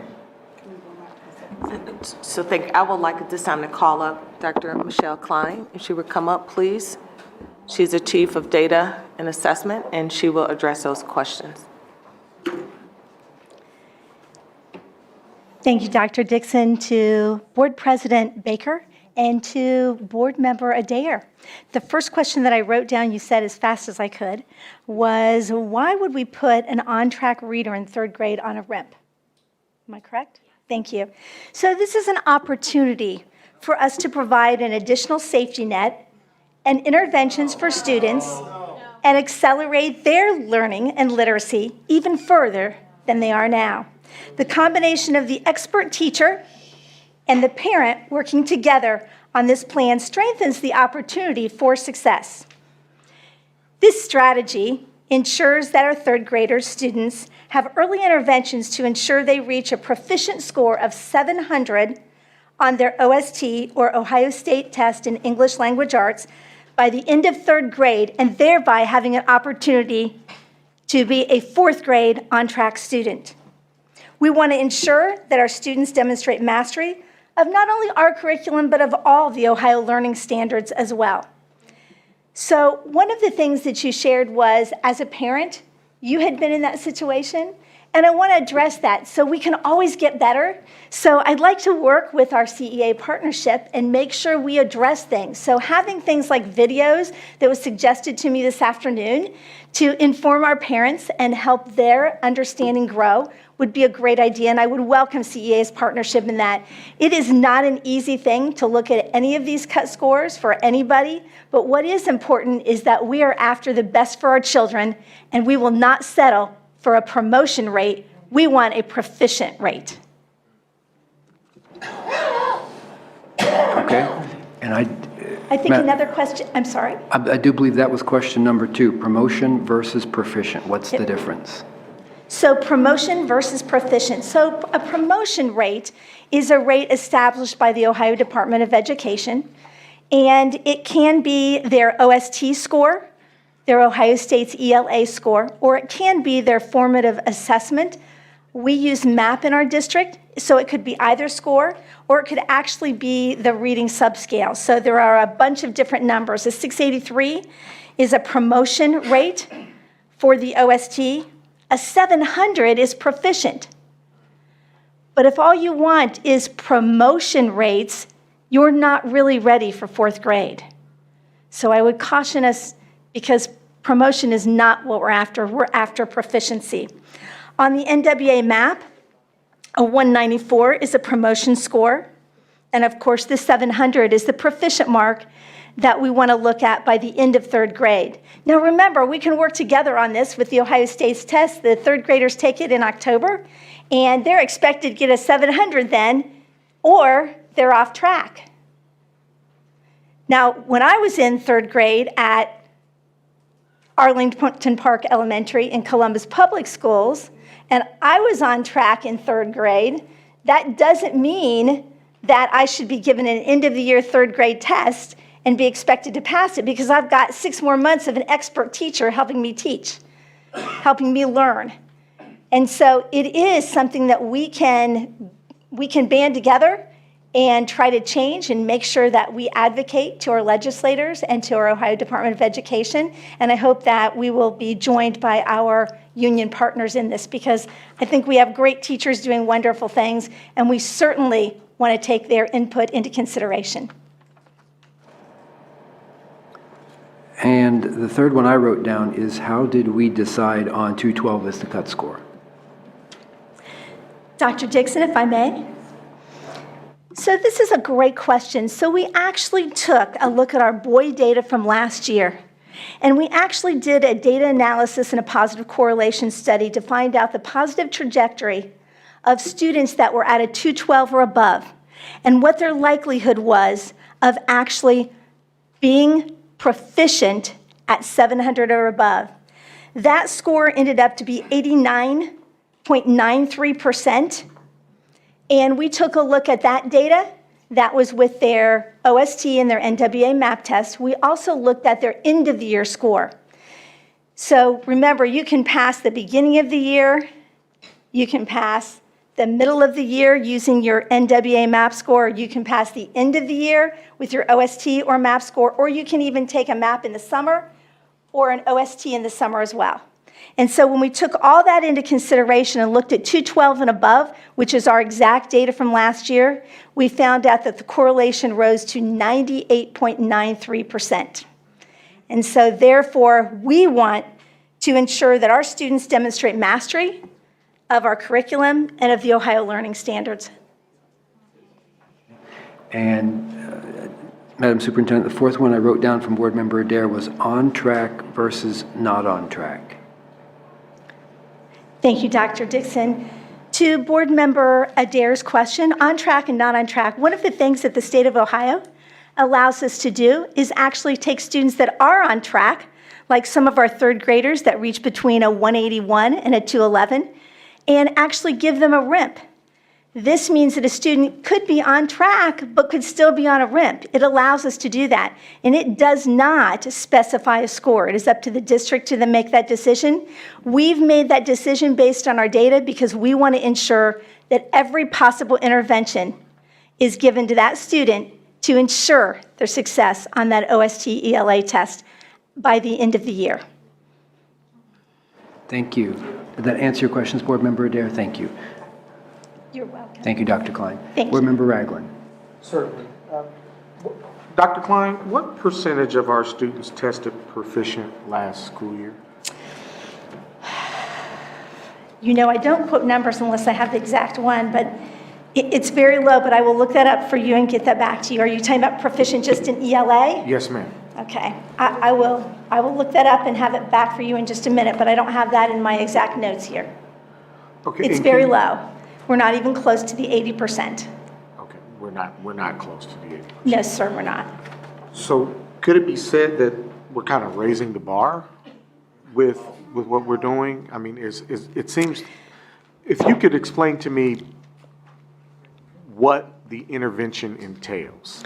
Sure, so I'll have Dr. Ocasio come up and talk about that, but before I do, if I could just elaborate on one point. It's so important that we allow our teachers to provide an appropriate intervention for every student's reading needs. Not necessarily call it a deficiency, but enrich as well. If you look at our performance index scores, I know Dr. Dixon has looked at them specifically, we can take students that are basic and move into proficient and move into accelerated and so forth and so on. And that's what we need to target ourselves to be able to do, not to just settle for a promotion rate. Dr. Ocasio? So good evening. I did not prepare anything, so I want to let you know that in advance. One of the things that we would like to do, and this is really in an effort to assure that teachers have the resources they need, and I do appreciate Mr. Coniglio's remark that, you know, without extra resources, it's just another mandate, and I believe that. One of the things that we are looking at doing right now, and we've just had some of these meetings, we're bringing in larger groups of stakeholders as well. We are creating or recreating, actually, because it started in 2002 with Torgerson and Hayes down in Florida, an intervention decision-making tree so that teachers are able to pull this quickly and they can look at their data. We're looking at the data sources that we're using to make sure that we're doing targeted assessments so that students are being given only the assessments that inform instruction, and that we're able then to respond using these types of tools, a decision-making tree, so that a teacher can look at, is this a particular type of issue? For example, for reading, is it, especially in third grade, is it a phonics issue? Because we know that students that have to spend an enormous amount of time decoding print are not able to process, and these these assessments measure whether or not I can understand what I'm reading. I don't have the ability to switch my attention if I have to spend that kind of time just to understand what the words actually are. So one of the things that we're looking to do for teachers, as well as in our buildings for our students ultimately, is have appropriate programs at the core level, the supplemental level, and then the targeted intervention that's more intense. So we're looking at putting in a very systematic phonics instruction program in kindergarten and first grade first, so that kids are able to master those types of skills. Because if I can't master that, I don't become a reader, not an efficient reader that's able to pass a test such as these, which measure my ability to comprehend. And we've spent a lot of time working with some of our support staff to understand this is what the standard's asking for, and how do I triangulate that? If I have a student that has difficulty, just attending to print, what are some of the ways that I can get them to do that level of thinking, the comprehension level, but give them some assisted reading? So we're working on multiple opportunities to give teachers resources that if their assessment data says this, it's almost like a flow chart. Here's what you can do with that assessment data. We're also hoping that by putting that phonics instruction in there, we're going to reduce the number of RIMPs that are required, because that's really part of this. It's falling out in third grade because there's some things that students needed to master before the third grade teachers receive those students, and we want to make that job a little bit easier for those teachers. The standards for comprehension in third grade are immensely more difficult and challenging at that level, because we're starting now to talk about main idea. And it's really hard for a third grade teacher to focus in on main idea for a student that cannot comprehend or decode print. And so we're looking at not just what we can do at the third grade level, but how can we help their colleagues at earlier grade levels with good, rich resources. This district has not had a curriculum adoption in ELA in several years. It's been, I think the last was 2007. That's a terrible thing to say. And so one of the things that we're doing, and we're going to talk more in the next presentation, we're revitalizing the curriculum adoption cycle. We want to bring that back. And today we're going to look at, or this year we're going to look at, and it does feel like we're doing it today, because I'm kind of one of those people that we got to get done right now. So one of the things that we're looking to do is find great resources for ELA, adopt a good program, but not just ELA, also for math, because math isn't that much better. We need to give our teachers great resources that meet the standards today. 2007, we weren't even thinking about these types of standards. They've changed that much. And so I think that we need to, I agree with Mr. Coniglio. We need to really look at how do we support our teachers, because no teacher should have to go home and develop curriculum on the weekend. No teacher should have to write multiple plans because we hadn't given something that we needed to give so that the teachers before them could give good instruction to meet the demands of what's happening in the standards. So our biggest focus this year is really how do we give teachers good materials, or strong materials, adopt and align those that are appropriate to help reduce this need. We also want to look at ways to invest in our human capital, help our teachers look at these standards in a different way. And then we also, thirdly, want to look at structures. What are ways that we can increase instructional opportunities for students? And you're going to hear that in our next presentation. Mr. Ragland? Thank you. So it seems as if our academic leaders are firmly behind this plan. I guess my question would be back to clarify from Mr. Coniglio. What resources do you feel that you need to implement the plan as it has been proposed to you? A tree or a chart is not an answer. We are professionals. We know how to teach reading. If you want to have what you probably would need to do is invest in resources in first and second grade. If you want to have third graders reading at a sixth grade level at the beginning of third grade, right? That's what you would need to do. And the fact is that a RIMP is for, the purpose of a RIMP is for deficient readers. So we're not saying that teachers shouldn't be improving their instruction. What we're saying is that you're labeling kids as deficient when they're not, and the purpose of a RIMP is for those that are the students that are deficient. So the spirit of ODE's law is saying, yes, write a RIMP for deficient readers. This is not about that. This is about gaming the system. And that's basically what it is. We have high expectations as teachers, and we know how to teach reading. And a tree is not going to solve the problem. I'd like a proactive answer if I could have that. I know you don't necessarily agree with Well, the I will say this. I have third grade teachers right here. If you would like some of them to come up and tell you what they need. Yeah, I think Right. because the way I'm understanding this, our leaders have decided that this is the approach that we're going to take. Well, because you're going to get dinged on a report card if Well, you don't take this approach. I'm hearing that we're going to have an opportunity to have more readers at the third grade level who are prepared to move to fourth grade and be successful. No. Am I? Hi, my name is Rachel Consitis. I'm a third grade teacher at Winterset Elementary School. Teachers need time to teach. And the fact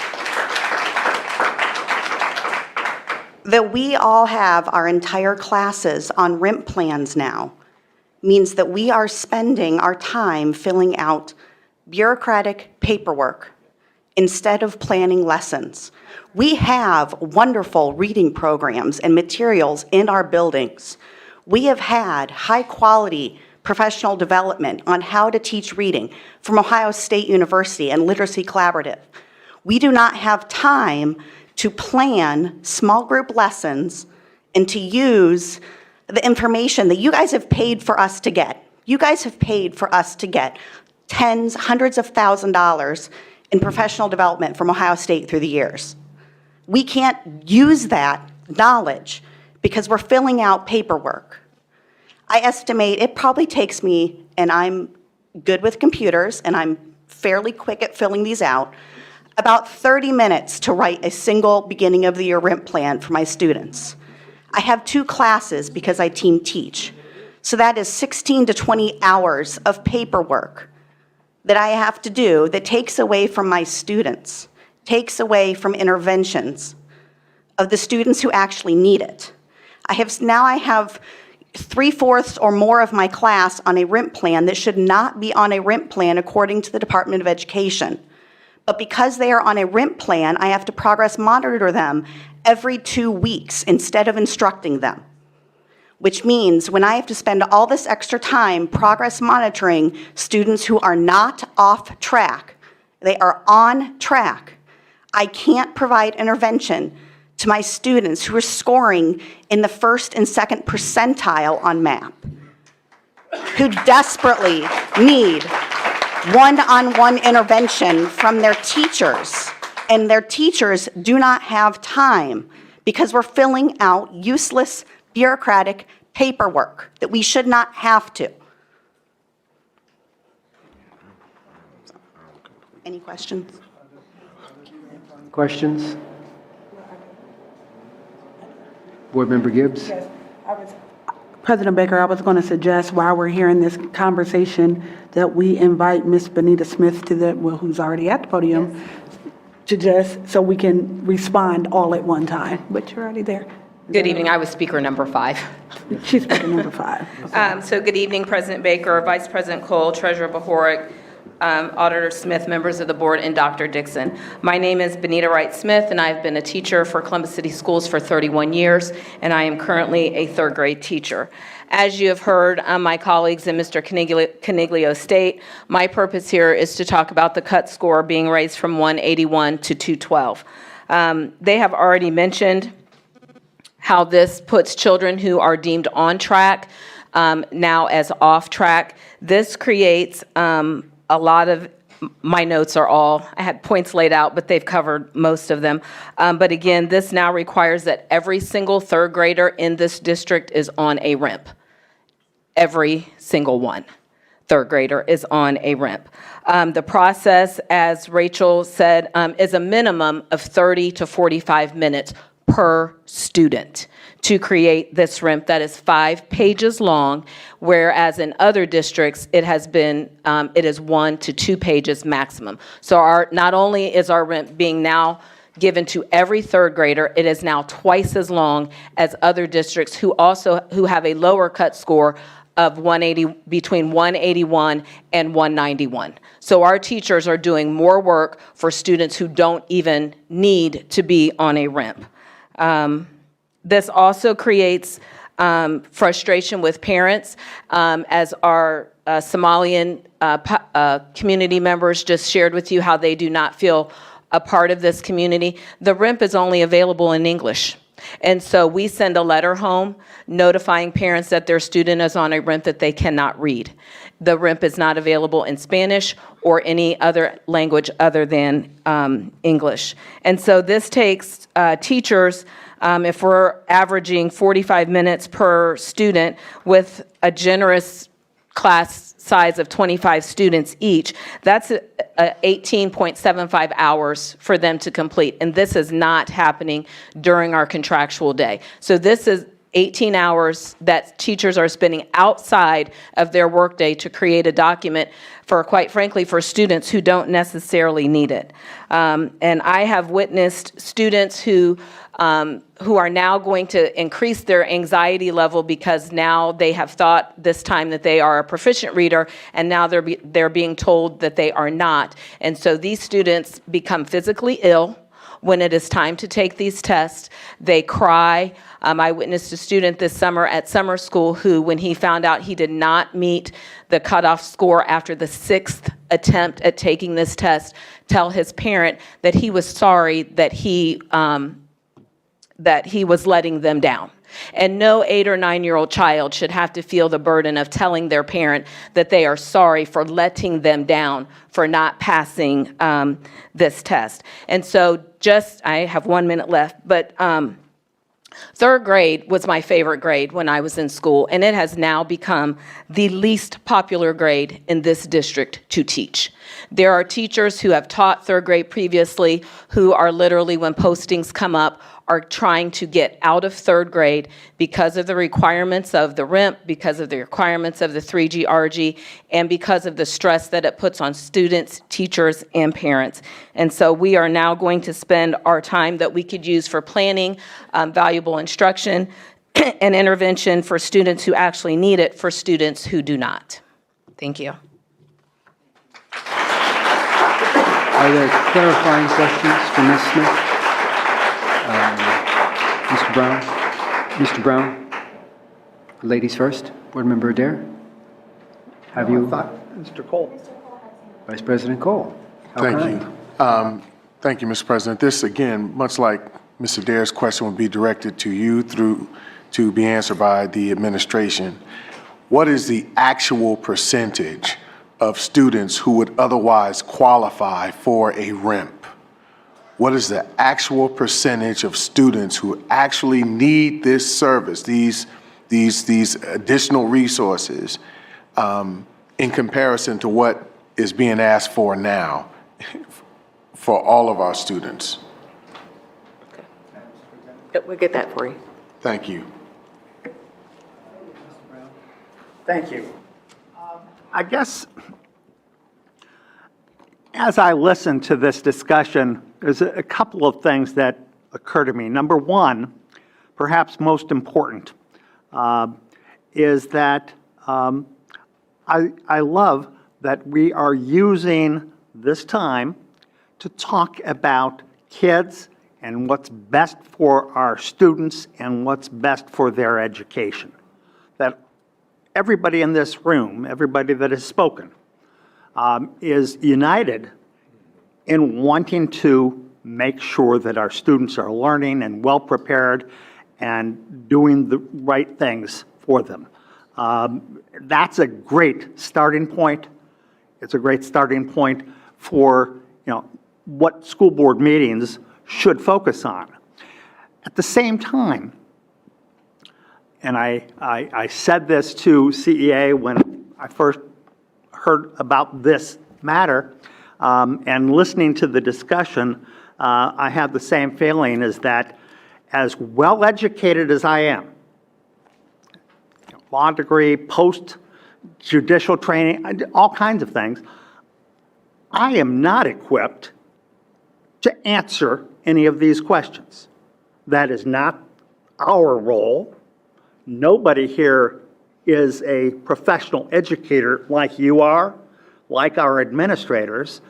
And I want to make sure that our administrators thoughtfully consider the issues, that you and Mr. Coniglio and the others have brought up, and then they are empowered to make a decision on this. And that's as things should be. I'm happy to see that there's conversation and about important matters, and these are. And I appreciate, the interest and enthusiasm with which these matters are being addressed. That's all good, and I think we could all agree on that. But at the end of the day, after everybody has been heard, the concerns have been expressed, the issues have been thoughtfully considered, a decision needs to be made ultimately by Dr. Dixon. Obviously, and people working for her. Then we'll move forward. If as we move forward, there are adjustments needed or unforeseen consequences or things, then we have to make sure that those too are addressed. We hold Dr. Dixon accountable for all of this and, expect that that will be done well. To the extent that there is any confusion among parents, we need to address that too, whether those are Somali parents or any parents. And I think that for some, it may take a little bit of time to be able to fully understand what's going on here. As I said, I struggle with it the first time, and I've now been through it a few times, so I understand it generally, but I don't bring your training to the discussion. So, I know that this is a professional education issue that needs to be addressed and resolved by the people that need to do that, but I thank you for bringing the matter to our attention. A follow-up, Mr. Ragland? Okay, and then Board Member Gibbs. At the surface, this seems to me like it's not necessarily a conversation. From my understanding, this is a directive. This has been told that this is the approach that we're going to take as an administration. It was a directive given to our teaching staff to take this approach based off leadership's decision that has already been made that this is what we're going to do. And I guess that is a question of clarity that would go to Dr. Dixon, because I don't think we're being asked to make a decision about the viability of this.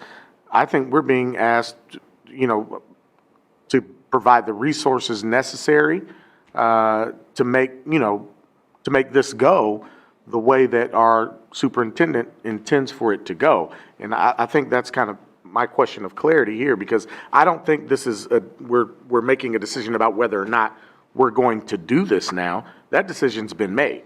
So how do we do it and make it effective for our young people? Am I wrong with that? You're absolutely correct. So the decision was made. The conversation took place between administration and members of CEA.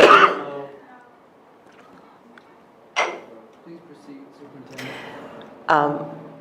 The decision was made with conversation with our administrative team and members of CEA. And this was what we decided. Now, the concern is that I'm hearing from our staff is that this pathway needs more resources, and it's taking time away from our teachers to doing what they need to do. That's what I'm hearing. Right. So no one is saying, I didn't hear anyone saying that that we don't want our students to master reading. We don't want our third graders reading proficiently. No one is saying that. I think overall this is a mandate from the state, right? Not a state mandate, I'm sorry, but the third grade reading guarantee, right? And that, right. So, and that we are trying to make sure that we have safety nets. How do we identify students early? And our teachers are saying that our students, it is not allowing us to identify students early, it's identifying students incorrectly.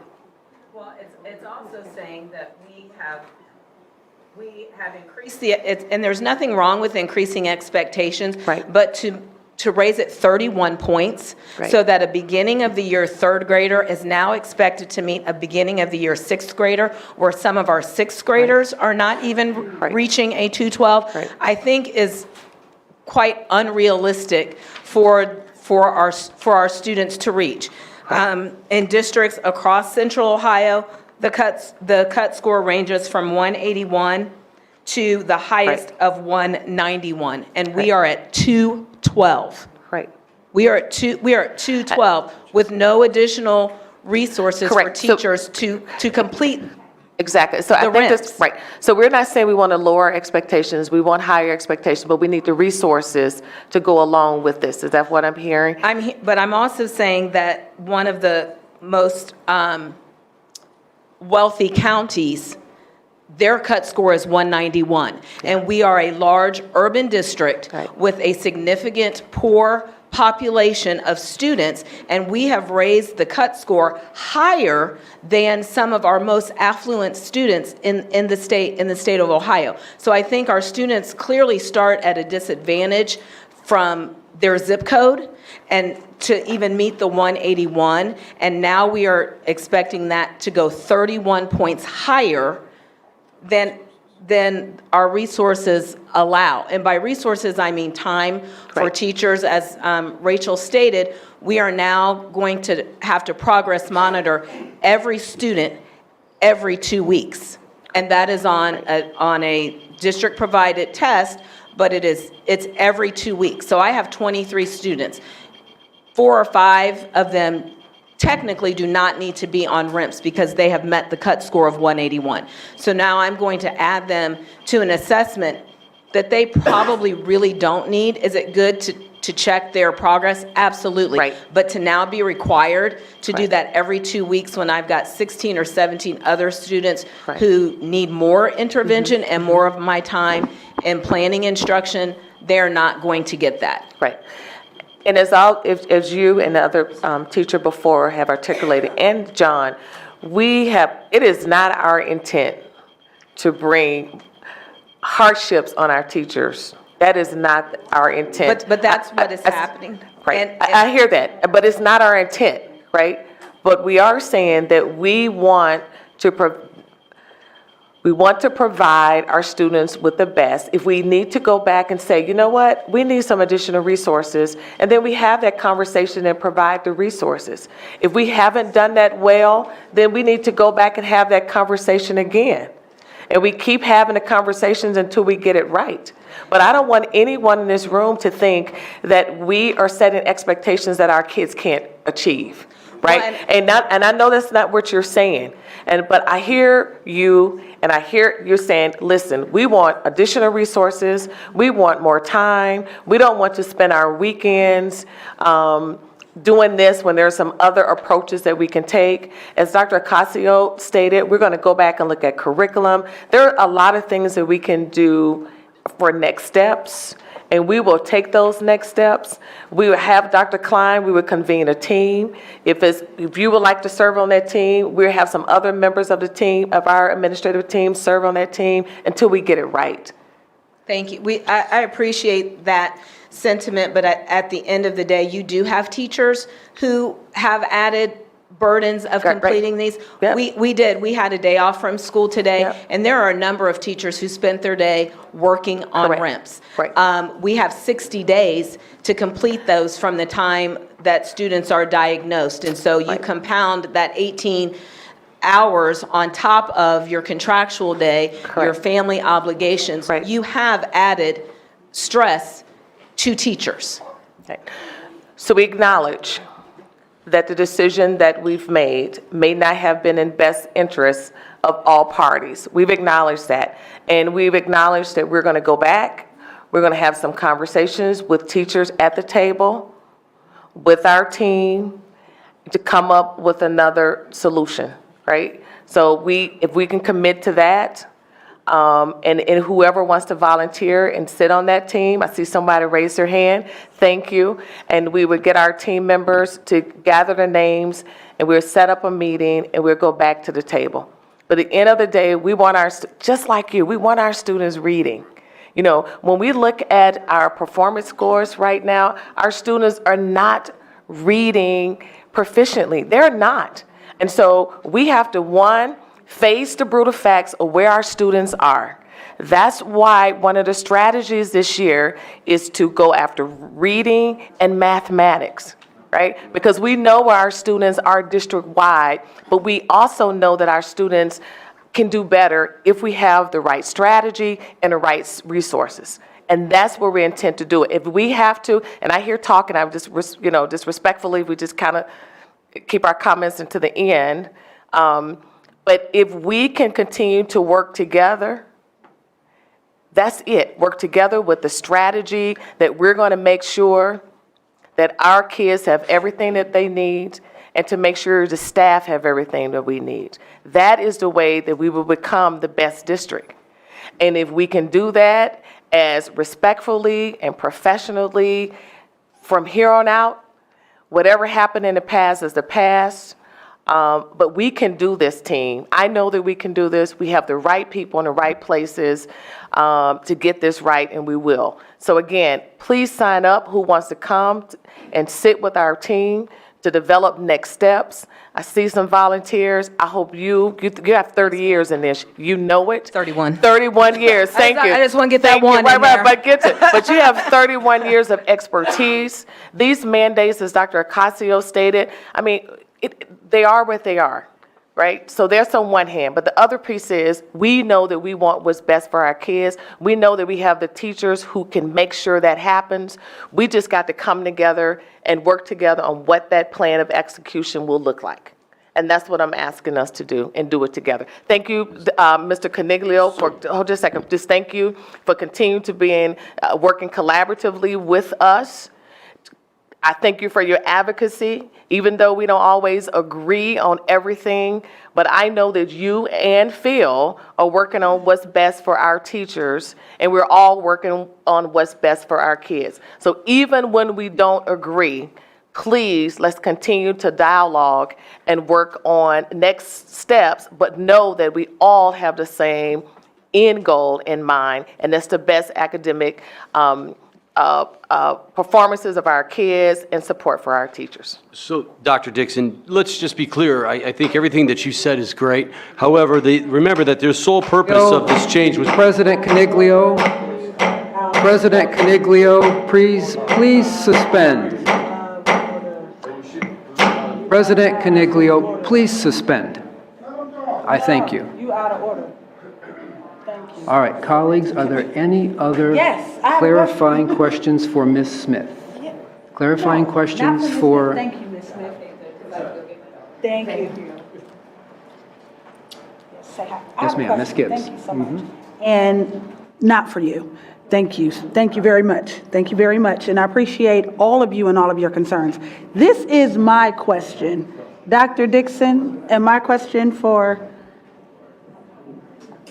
Are we good? Oh, y'all leaving? Okay. I just want to make sure that the teachers give their names to Dr. Klein as she's going out in the hallway. If you can sign up and give her your name so you can serve on that team, please. Thank you. Thank you. Thank you very much, because I have a question about the reading plans that's a little bit different. We have a cut score and a trigger for when students need help. And what you're saying is that that's under 212, right? If you score under 212, that triggers a rent plan. Is that what we're saying? My question is this: what is the trigger? What number do we know for our gifted and advanced students that they're not moving forward? That's the question I have. Okay.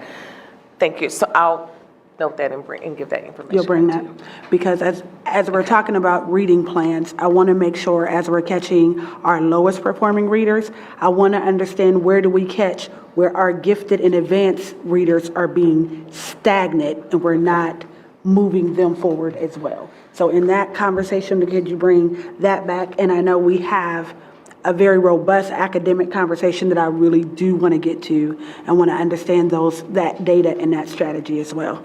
So thank you, President Baker. Thank you, Gibbs. Are there other clarifying questions for the last speaker?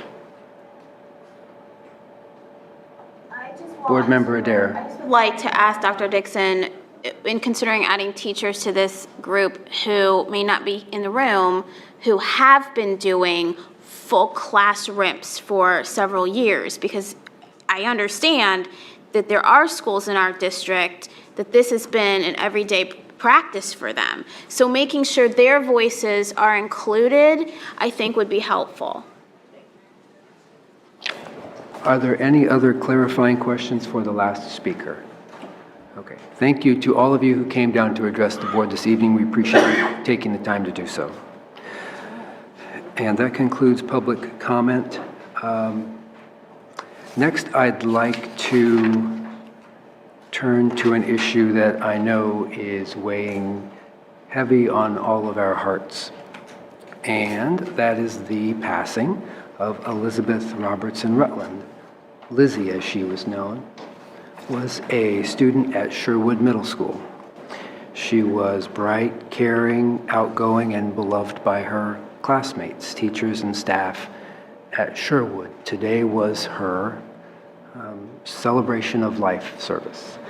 And I know that Vice President Cole and Mr. Ragland and I had the opportunity to attend. It was an amazing service full of joy and celebration. I know I speak for every member of the board as well as the superintendent and all of our administrators, teachers, and staff in offering our deepest sympathies to Lizzie's family and to her Sherwood Middle School family. And at this time, I'd like to ask for a moment of silence in honor of Lizzie and for each of us to consider her and her family in our own thoughts and prayers.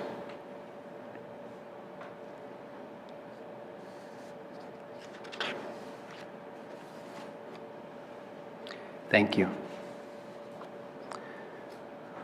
Moving on to item number 5, notice of public hearing on reemployment of retired employees. There's no action for the board to take on items 5.1, 2, and 3.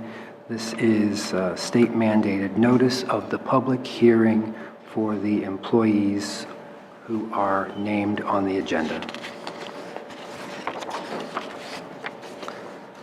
Let's move on then to item 6, which is the report from our superintendent. Madam Superintendent? Thank you, President Baker. As you indicated, student safety is always top of mind in every policy and procedure developed and implemented at all levels throughout the district.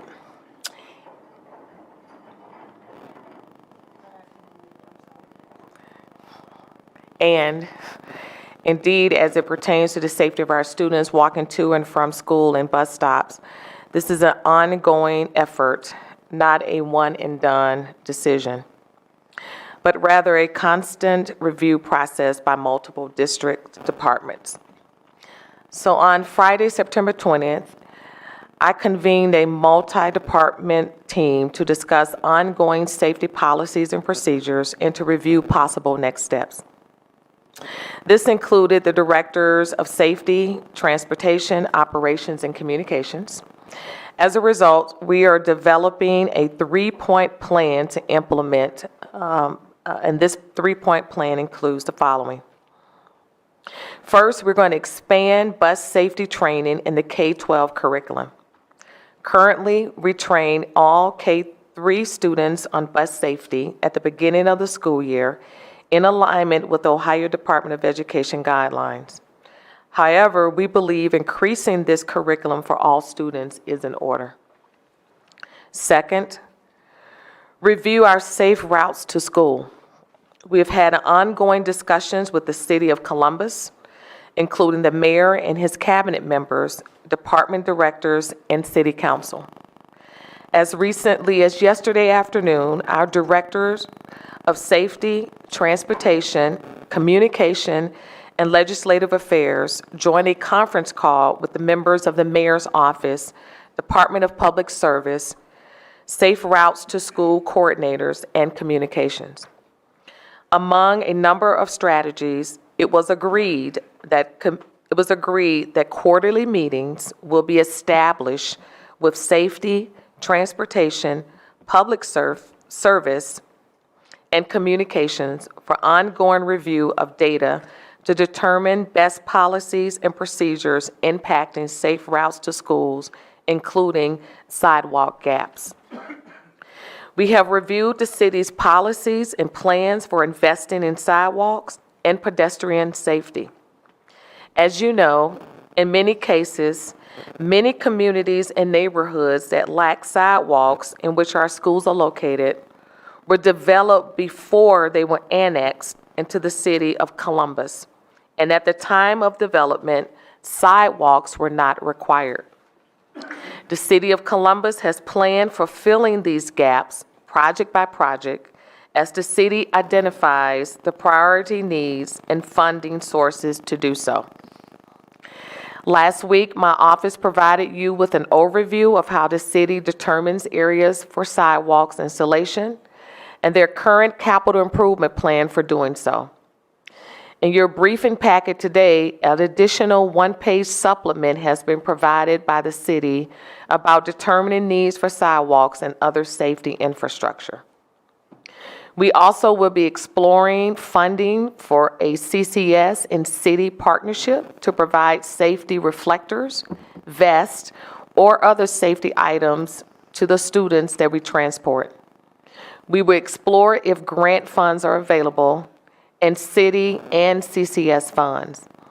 As you know, we have over 4,000 bus stops and transport 40,000 students every day from CCS, non-public, and charter schools.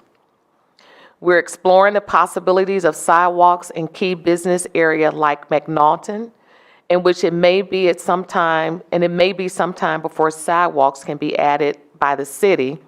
However, this is a process that is governed not only by city traffic rules and regulation, but also by ODOT rules and regulations. In addition to funding for crosswalks, we would need to explore funding for crossing guard training and planning. And finally, the third prong of this three-point plan, which I believe is a critical strategy, is to educate the community about bus stop safety. This would be a critical undertaking. We will partner with the City of Columbus and other partners, including potential businesses who may be interested in working on the community education effort. Through PSAs, parent and community communications, and other key strategies, we will work to educate drivers about driving in the morning and afternoon when our students are present, slowing down for students, and understanding school bus protocol. The goal is to impact driver safety-related behavior. So, President Baker, this is a summary of my report and ongoing work regarding student safety to and from school and from bus stops. Thank you, Madam Superintendent. Are there questions on that part of the superintendent's report? Ms. Gibbs. Yes, thank you so much.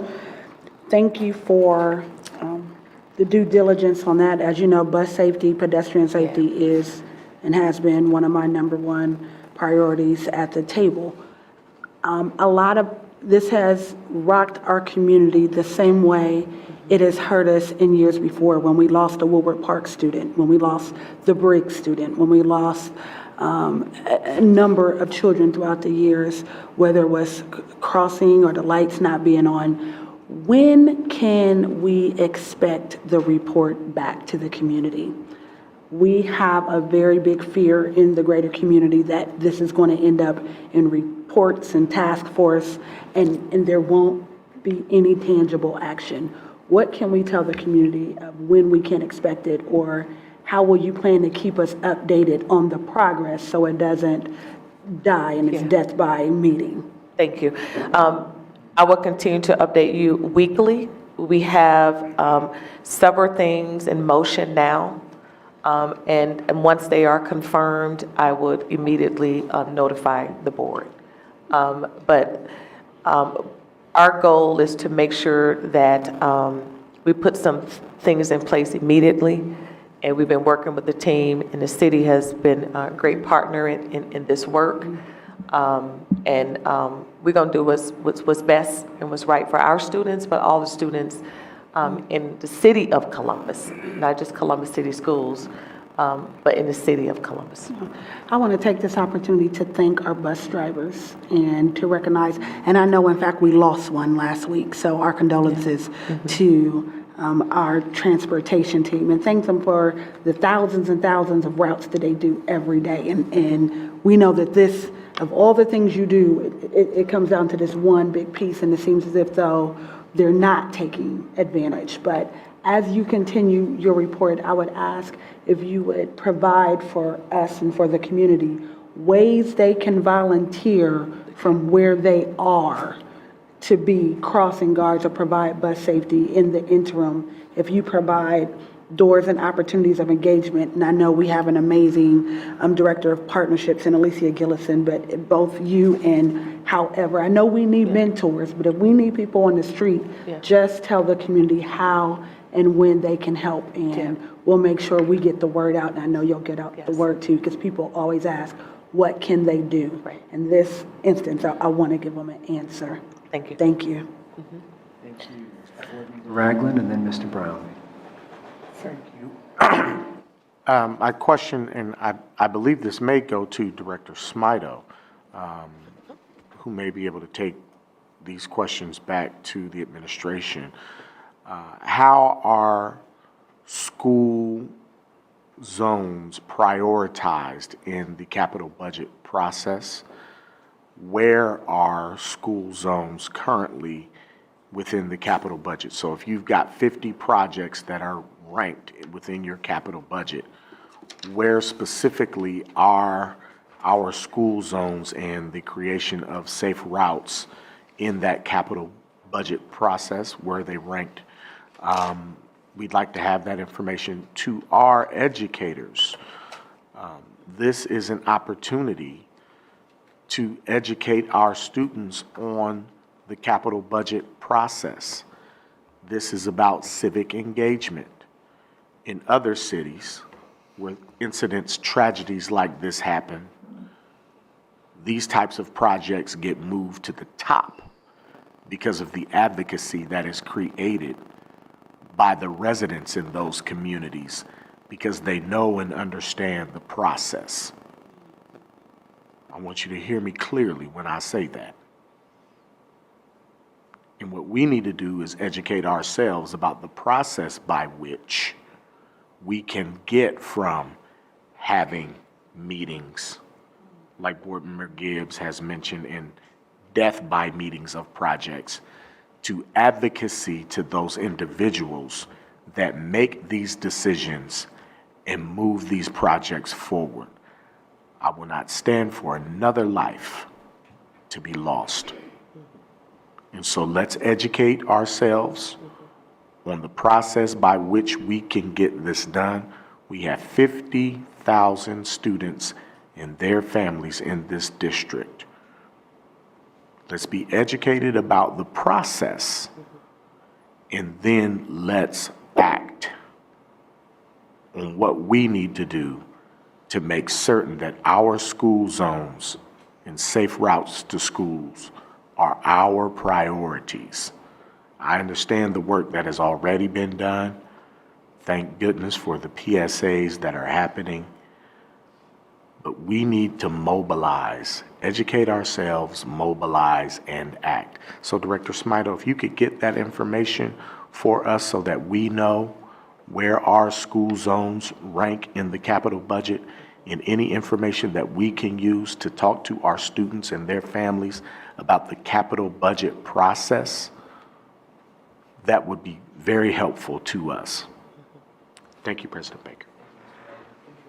Dr. Smito, is that some information that you may be able to bring back to the board and perhaps share through the Office of the Superintendent? And not only the capital budget, but if there are other funds, Urban Infrastructure Recovery Fund or ULI or other funding sources that may also be set aside to fund sidewalks, let us know about that as well. President Baker, will do. Thank you. Thank you very much. Board Member Brown. Yes, thank you. I just wanted to, thank our administration and all of the folks that have attended to this. I know it's difficult and challenging and something that is important to all of us. We've got lots of parents throughout the community who entrust their children with us every day with the expectation that their children will come home and be safe and be cared for by people that care about them. And that's an expectation that they have not only of the schools, but also of the city and of everybody living here in this community. So I do want to thank the folks that are, that have worked on this and will continue to be working on this as a priority. Just as many other people here want to be helpful, Dr. Dixon, school board members, and I've heard this with this more than sometimes some other matters, school board members want to help. And the question is, where can we be helpful? And I'm looking to you for this. If there are policy changes that are needed or would be helpful, we've got a committee that can look at that. That happens to be within my area. If there are matters for another, for the board, I don't know that there are matters for the board because I think that our policies and guidance and all give you all the room you need to do the right things. And we support your doing that and continuing to do that. But if there are areas where either collectively as a board through action or even individually that board members can be helpful in some fashion, I would expect that you'll reach out and ask. Thank you. I appreciate you saying that. I think as Board Member Gibbs stated, that me updating you every week, it's something that you would know that this issue is not dead. It's important to us as a district, to the community. Until we get it right, we're going to keep working to get it right. So I appreciate you saying that, and I appreciate you making sure that it stays a priority. Our interim director, Mr. Smito, to share in the weekly or in the progress updates and to support us so we can keep the good information flowing to the community. Thank you, Ms. Gibbs. Madam Superintendent, please continue. So today, October 1st, Governor DeWine has declared October as FAFSA completion month for the state of Ohio.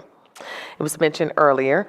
The application is available online and also via the mobile app. The application requires a 2018 tax information, so families should be ready to complete. I Know I Can will host a FAFSA workshop at every CCS high school during the months of October and November. CCS families may register to attend any workshop in any location. FAFSA workshops registration is also on the I Know I Can website at knowican.org. For additional help, students should contact their I Know I Can college advisor manager. We have one in every high school. If you remember at our board meeting last month, I stated our goal of 100% of our college-bound seniors to complete the FAFSA this year. And we're looking forward to partnering with I Know I Can to accomplish this goal. Our Reach Higher. all seniors and in a convocation. It was amazing experience. It was energizing, and was so excited to kick off the event. So wanted to remind our students of this very special day.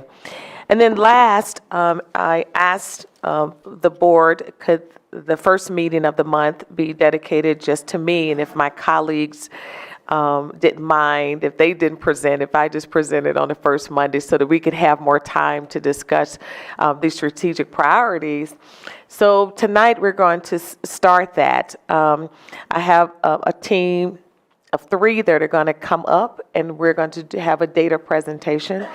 And it's just a data presentation on various data points that we believe are important that we are focusing on this year, and to give you a look at where we are with certain data points.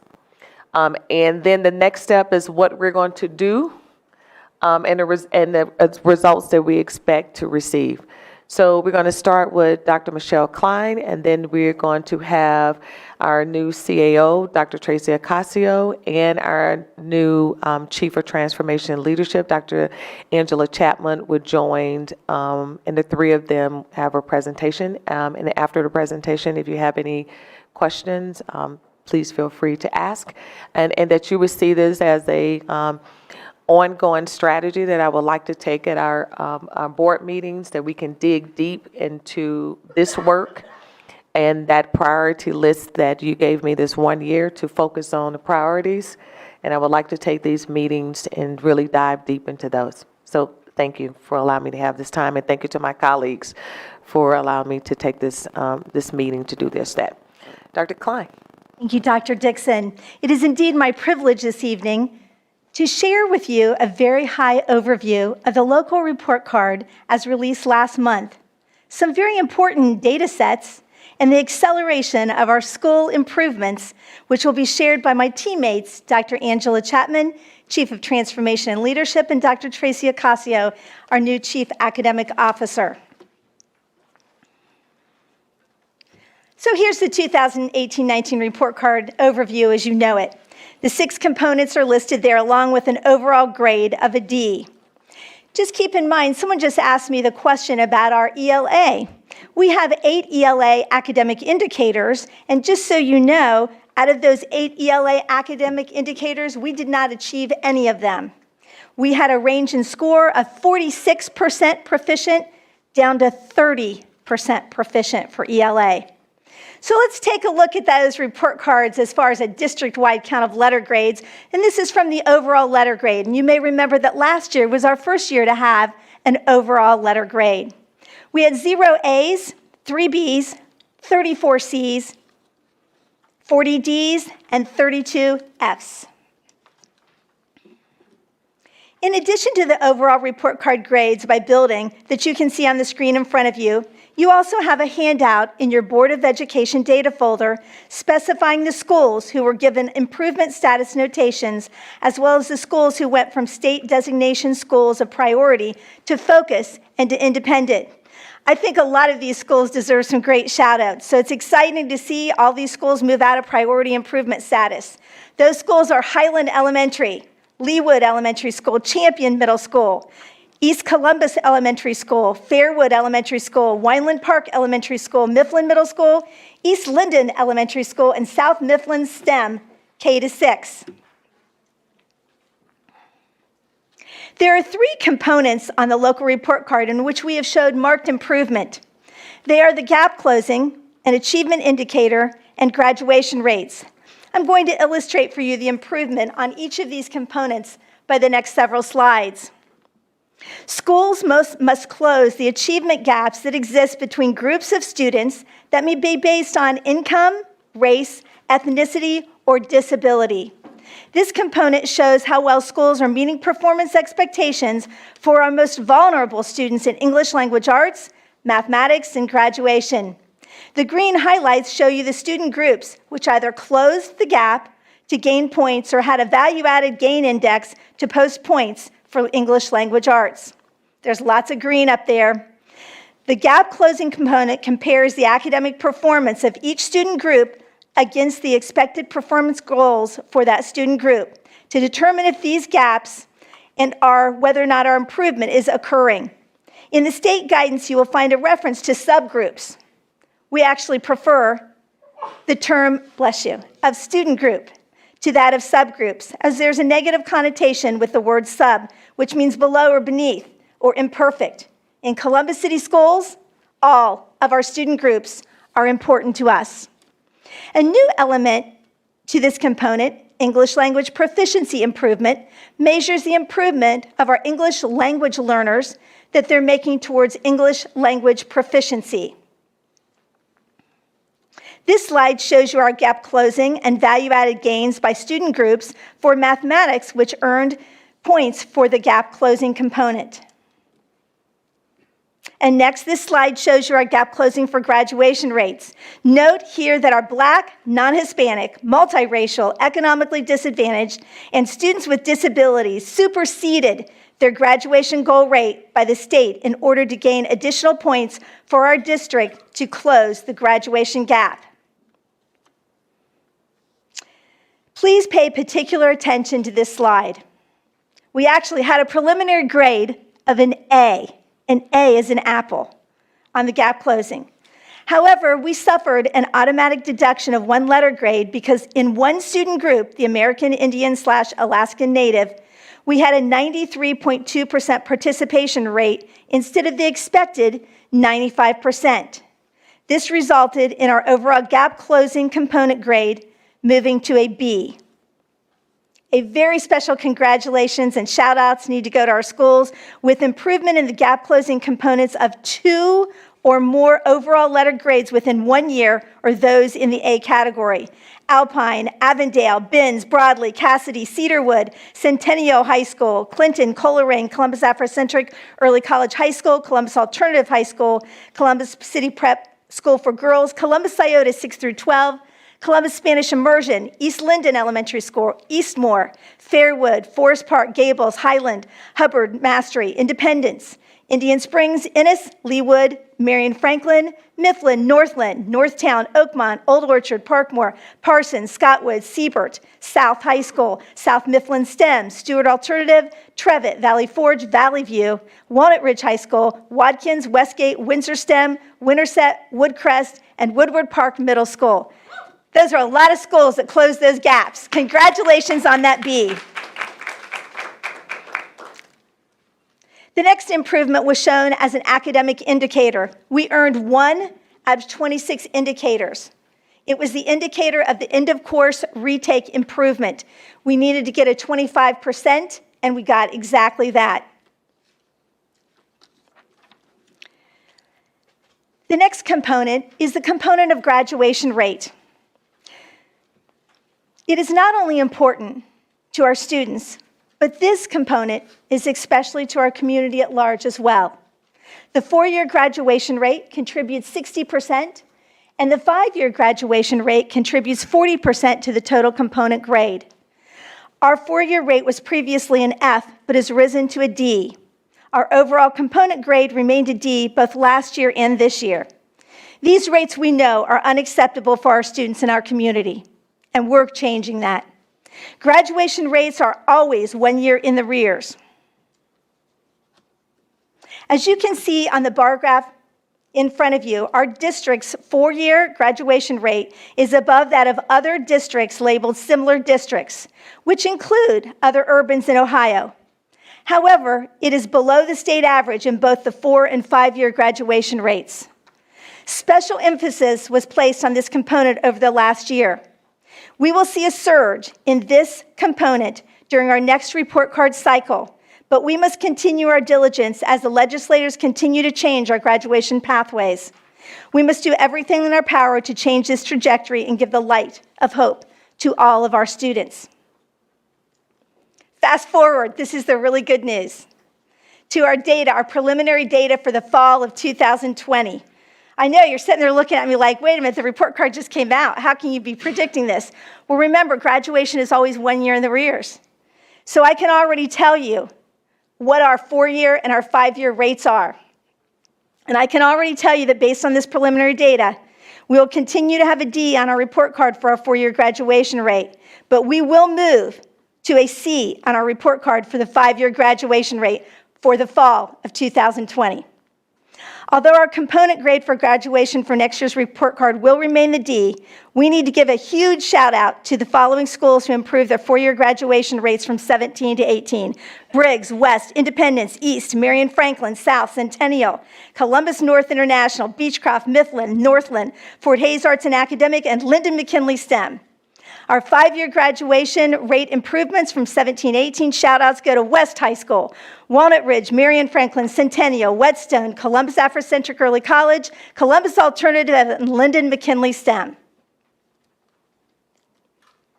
Our next slide shares with you the possible number of graduates for the 2020 cohort by school and by region. You may ask why this is really important. Remember, you're going to hear in just a little bit about how we've taken our district and regionalized it. This is going to be especially important to those area superintendents in watching their graduation numbers. The next four slides we will share with you are our ACT, our SAT, our AP, and IB data. The breakdown details by building are in your Board of Education data folder. Remember that the state pays for one ACT or SAT test for each junior in the state of Ohio. Our ACT composite score on the ACT for the 18-19 school year was 15.7. The remediation-free score was achieved by 176 students in our district, or 7%. A remediation-free score are subscores in English, language arts, and math, which denote the minimum scores needed to not need remedial coursework in college. The remediation score on the ACT or SAT are minimum scores set that a student must achieve. They're in the ACT, English 18, reading 22, and mathematics of 22. You'll hear later in our presentation the strategies that our academic team has come up with and planned for to increase these scores and how they will use this data to prepare our students for the future. Next, you have the SAT scores over the last 3 years. Please keep in mind that this data set is somewhat limited. Because this is a self-pay test, very few students have taken it. The SAT remediation-free scores are 430 for writing, 450 for reading, and 520 for mathematics. Our advanced placement test results currently show us with a 24.57% passage rate with a score of 3 or higher. And I'm sure all of you know that a 3, 4, or 5 is what is needed to get credit. Our number of AP courses taken by our students is at a record high of 1,421. Here are our International Baccalaureate, or IB, scores for the last 3 years. The number of IB courses taken has reached 792 courses for an all-time high in Columbus City Schools. And again, this data is available in your Board of Education folder. Another really important data set in school success is school attendance. Students who are absent from school miss important learning opportunities, which can be difficult or even impossible to make up. Students who miss 10% or 18 days or more of a school year are considered by the Ohio Department of Education to be chronically absent. Chronic absence, especially in the early grades, can signal future high-risk patterns, such as students not being on track to reading proficiently by the end of 3rd grade, students failing courses in middle school, and not graduating from high school. 16.7% of students in Ohio were chronically absent in the school year 2018-19. Let me repeat that number, 16.7% in Ohio. Our current chronic absenteeism rate for 18-19 is 45.73%. You have a breakdown of building and region data in your Board of Education data folder for your review. So what are we going to do? In October, a team, including representatives from our city government, are going to travel to Cleveland Metropolitan School District in order to learn from their successful implementation of an attendance campaign. We will plan our own campaign and rally with truancy officers to help our students and community. In Cleveland, the chronic absenteeism rate was at 52.6%, so higher than ours, in their baseline year of 2014-15. 4 years later, during 18-19 school year, their chronic absenteeism has reduced to 41.4%, or an 11.2% reduction in chronic absenteeism. We know that students must attend school to receive instruction and support on a daily basis. Every absence hurts, as every day counts. Our improvement plan has accelerated. Now here's Dr. Angela Chapman, our Chief of Transformation and Leadership, to elaborate on our network supports for improvement in our schools.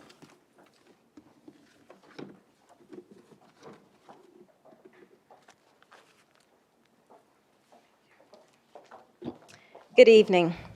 As part of our academic restructuring, we have now organized all of our schools into 6 regional networks spanning grades pre-K through grade 12.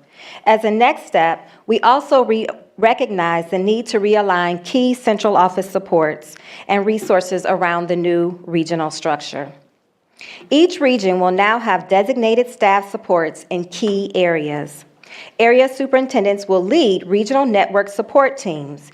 You can see here in this diagram that the area superintendents and the principals sit at the nexus between central office and schools.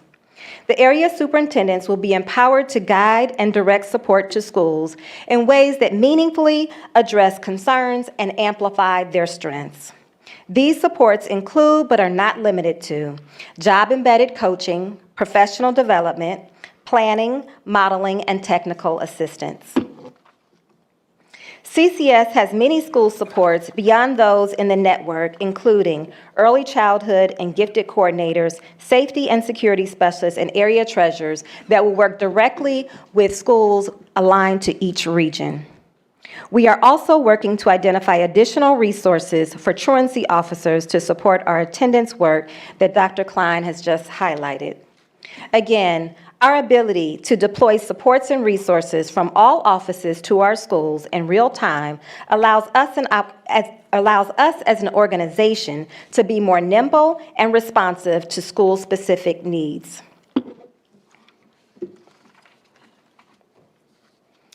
The network support staff will convene regularly to discuss supports and problem solve during monthly roundtable meetings.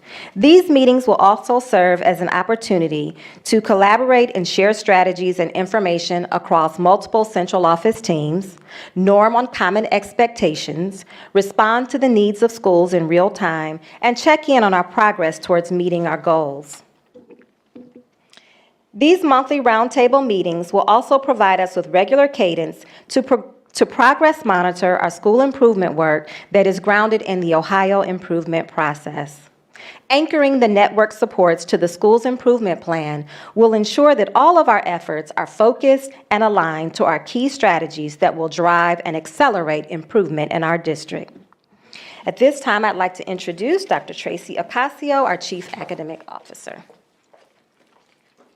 All right, good evening. And so one of the things that I want to talk about, you heard some pieces in our data, and data is neither positive or negative. It's really descriptive. When it becomes negative is if we don't do anything about things that need improving. And so in honor of Hispanic Heritage Month, I'd like to call this part Adelante, which actually means onward, moving forward, but not just moving forward swiftly, because our students have that opportunity, or should have that opportunity. They only get to be 5 one time. They only get to be 15 one time. We have to make the best of this time. And so what you're going to see is that we've considered some strategies, and basically they fall into 3 buckets of work. One is about considering how we can fortify or how we can invest in our human capital. So the strategies that you'll see will be solutions around human capital. The other strategies that you will see will fall into a bucket of looking at adopting and aligning appropriate resources. And so in some cases, it is about buying something new or giving a new resource or a tool. In another area, we also need to consider structural changes. There may be things in our day, there may be things in the way that we've done business. And so each of these categories, these 3 buckets, you're going to see all of these strategies will fit there. And so one of the first ones that we're going to talk about is we want to revitalize our curriculum adoption cycle. It's something that most districts that perform at benchmark, most districts that are viable do, and they do it regularly. Because the purpose of the work in my office, and actually the purpose of school, is that we offer a guaranteed and viable curriculum. Guaranteed means that if I have twins that go to 2 locations, one in each different spot, each different school, they're going to get the same strong opportunities to be proficient and also to have post-secondary success. It wouldn't matter what school. The other part of that is viable. That means that we are giving students the opportunity to master Ohio State standards, and that we do it in a way that offers efficiency so that these are the floor, they're not the ceiling. What they need to accomplish is that on each grade level is at the floor, and so that we have ways of making sure that all students across the district get that. And so one of the things that you're going to see is we're participating first in that curriculum audit so that we can look at our ELA curriculum and our math and consider a new adoption process. We also are looking at that curriculum audit that you're going to see in the next board agenda. We're working with Phi Delta Kappa to see what sources we have, what are we lacking, where are there holes, and looking to remediate and fill in those gaps. We also want to make sure that those resources give us the opportunity to offer a viable curriculum. We teach what we need to teach as the major focus of that grade level, and that varies as kids grow older. And so for example, at the elementary math level, we're giving them all the foundational skills. When they get to middle school, they become composite skills, and then they become very focused at the high school. So you're going to see that we're going to move back towards more traditional coursework, where you'll see an algebra course, you'll see a geometry course, and similar. And so one of the other pieces that you're going to see is that we're going to take a focus in on behavioral supports. We know that students are not just academics, and the Ohio State standards allude to not only academic, but cognitive skills. Those are the social skills, the things they need at the job, the things that make them successful, that develop resiliency and grit. And so you'll see that we're going to put in some effort into how do we support students academically, but how do we also support them socially and emotionally. And so the other piece that you're going to see is that we're going to have an intense focus on increasing graduation rates. We do have some positives in our data. However, we want to make sure that we're not only increasing graduation rates, because graduating is not the finish line. Being prepared for the future is the finish line. Making sure our kids are successful when they do achieve the opportunity to go to college, when they do get that job that they want, when they have that industry credential. Those are the focus areas that we're looking to move forward in. And so some of the things that you're going to see in terms of those supports is we want to make sure we align those supports. We have some great programs. We have graduation coaches. We have mentoring programs. We have I Know I Can. We have the opportunity to have career centers and resources with adult education. And so we want to make sure that all of those things are aligned, that we are intervening early, and that we're remediating any gap skills, and that we're pushing kids towards the finish line. We want to see our students be entered into high school with some opportunity for success. We're looking at pushing fine arts, physical education, as well as a technology credit down into the 8th grade, because then students start off ahead of the game. And it's an opportunity to free up their schedule for those vocational programs, those career and technical opportunities that require more extended time. So we're looking at that structural change in order to get our kids better prepared. And so what you'll notice is that in alignment to this, you're going to see that we're going to increase the opportunities in terms of their focused pathways. And so one of the things that the state of Ohio has done is they look at career strands. And we're looking at ways to get kids to identify earlier on what are the opportunities that are available to me post-secondary, and then how do we align coursework that if I want to be a particular focus area career, for example, engineering, I know I need to get certain math sequences in place to be successful at college because I'm going to need that when I want to get into that field. I also know that if I want to do something different like performing arts, because I know that's my area of giftedness, I need something different in order to get there. So we're going to align our career strands and our high school course sequences appropriately, and also begin some of that in the middle school level. So one of the things that you'll see is that the state of Ohio has offered 3 local graduation seals, and you're going to see that coming up in a future board meeting because that needs to be approved. And so those 3 seals, we've worked on how do we get students the opportunity to meet graduation requirements. And one of the requirements there is to offer them these 3 seals, and there's one in community services, there's one in fine and performing arts, there's also one in student engagement, and they're locally defined. They're in addition to other opportunities for students, and you're going to see some of that coming before you, and that's where this is coming from. It's an opportunity for students to meet graduation requirements that have changed somewhat through legislation. And so another piece that you're going to see is we have made an intentional effort to focus in on that goal with ELA and math performance.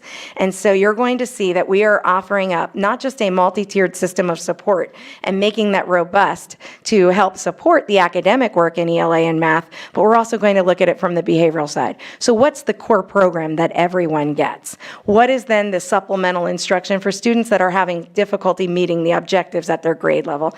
And then what's the intense tiered work? Because we know that we have some students that have much larger gap skills. So if I'm teaching something on ratios and proportional relationships at 6th grade, I need to look at, could they do long division? I need to help them understand fractions better, but I can't reteach everything that they missed at prior grade levels. So we're working with teachers on understanding what is required by the standard and what's an exemplar that says the student's on track. We're also looking again at adopting better resources that are more aligned to the current standards. We're looking at adopting instructional strategies and assuring that teachers have the instructional strategies that have been found to be best practice in research. We are considering our professional development in looking at supporting our teachers, developing their expertise based on that. And part of the outcomes that and the deliverables that we will have is a 3-year professional development plan that's very focused. And it will also include for specialized instruction. So we know that we have autistic programs for nonverbal students, and their focused professional development should look accordingly and give teachers the equipment and the tools and the strategies, the best practice that would help deliver a good program, a strong program that meets student needs. That looks differently, though, than a teacher that supports learning support students and helping them develop standards-aligned IEP goals. So we want to make sure that these professional development plans are very targeted for the audience and also support teachers in developing the strong expertise that we've hired them in having. So we want to make sure we continue to develop our people. And so also, we mentioned about the increasing industry credentials. One of the things that we've been successful in doing, and you'll see this in our CTE report cards, students are getting industry credentials. We're working on aligning all of our programs. We're working on also a college success strategies course at the middle school level, because as soon as a student takes that and gets credit for it, we then not give kids articulated credit, we give them transcribed credit in their future CTE programs. So it gives students an opportunity to be further ahead than their on-level peers. And so as kids are graduating, they're getting these credits that are not articulated, but they're transcribed on their actual transcripts. And so by looking at our structural changes, pushing that downward into middle school, we have a better chance to set our children up for success. And the other part, it says extra opportunities for testing. And I want to explain that a little bit better than what it is here. It's not about more testing. We want very targeted assessment plans so that, and Donald Graves said it best, testing is not teaching. We want to make sure that we're measuring what's important at the grade level, but that we're not wasting teachers' time, not wasting students' time with extra assessment. We're working on things such as formative assessment, but also here, when students have the opportunity to test earlier. So for example, on an SAT or an ACT, they can actually score better by getting that experience earlier. They get a sense of what the test is like, and just by taking that test, it gives them extra points. I think there's an average of 3 more points based on that experience. So we're looking at opportunities to infuse some of this earlier, and then also being able to plan responsively.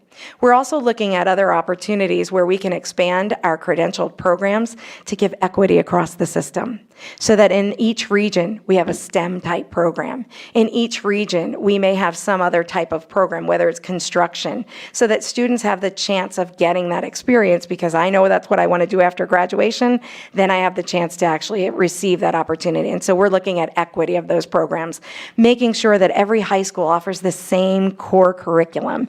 And so you're going to see that on this next piece. When it says supporting graduation, we're putting in that Work Keys curriculum to get a better opportunity for preparation. We're also looking at making sure that every high school has the same course guide so that every high school teaches the same core courses. And then in supplement to that guide, we focus in on the career strands that are available at that high school.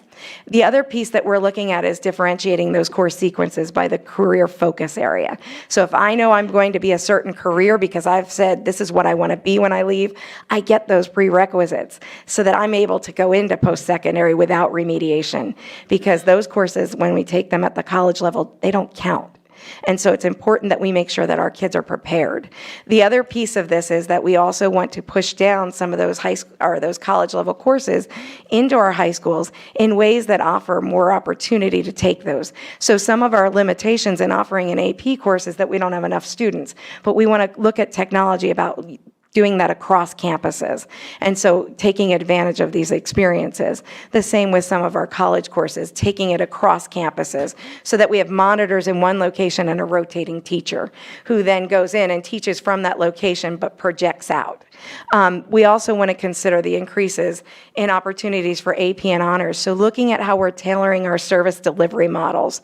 And so you'll see on this next piece, we're talking about differentiated service delivery for gifted and talented. So what does that look like?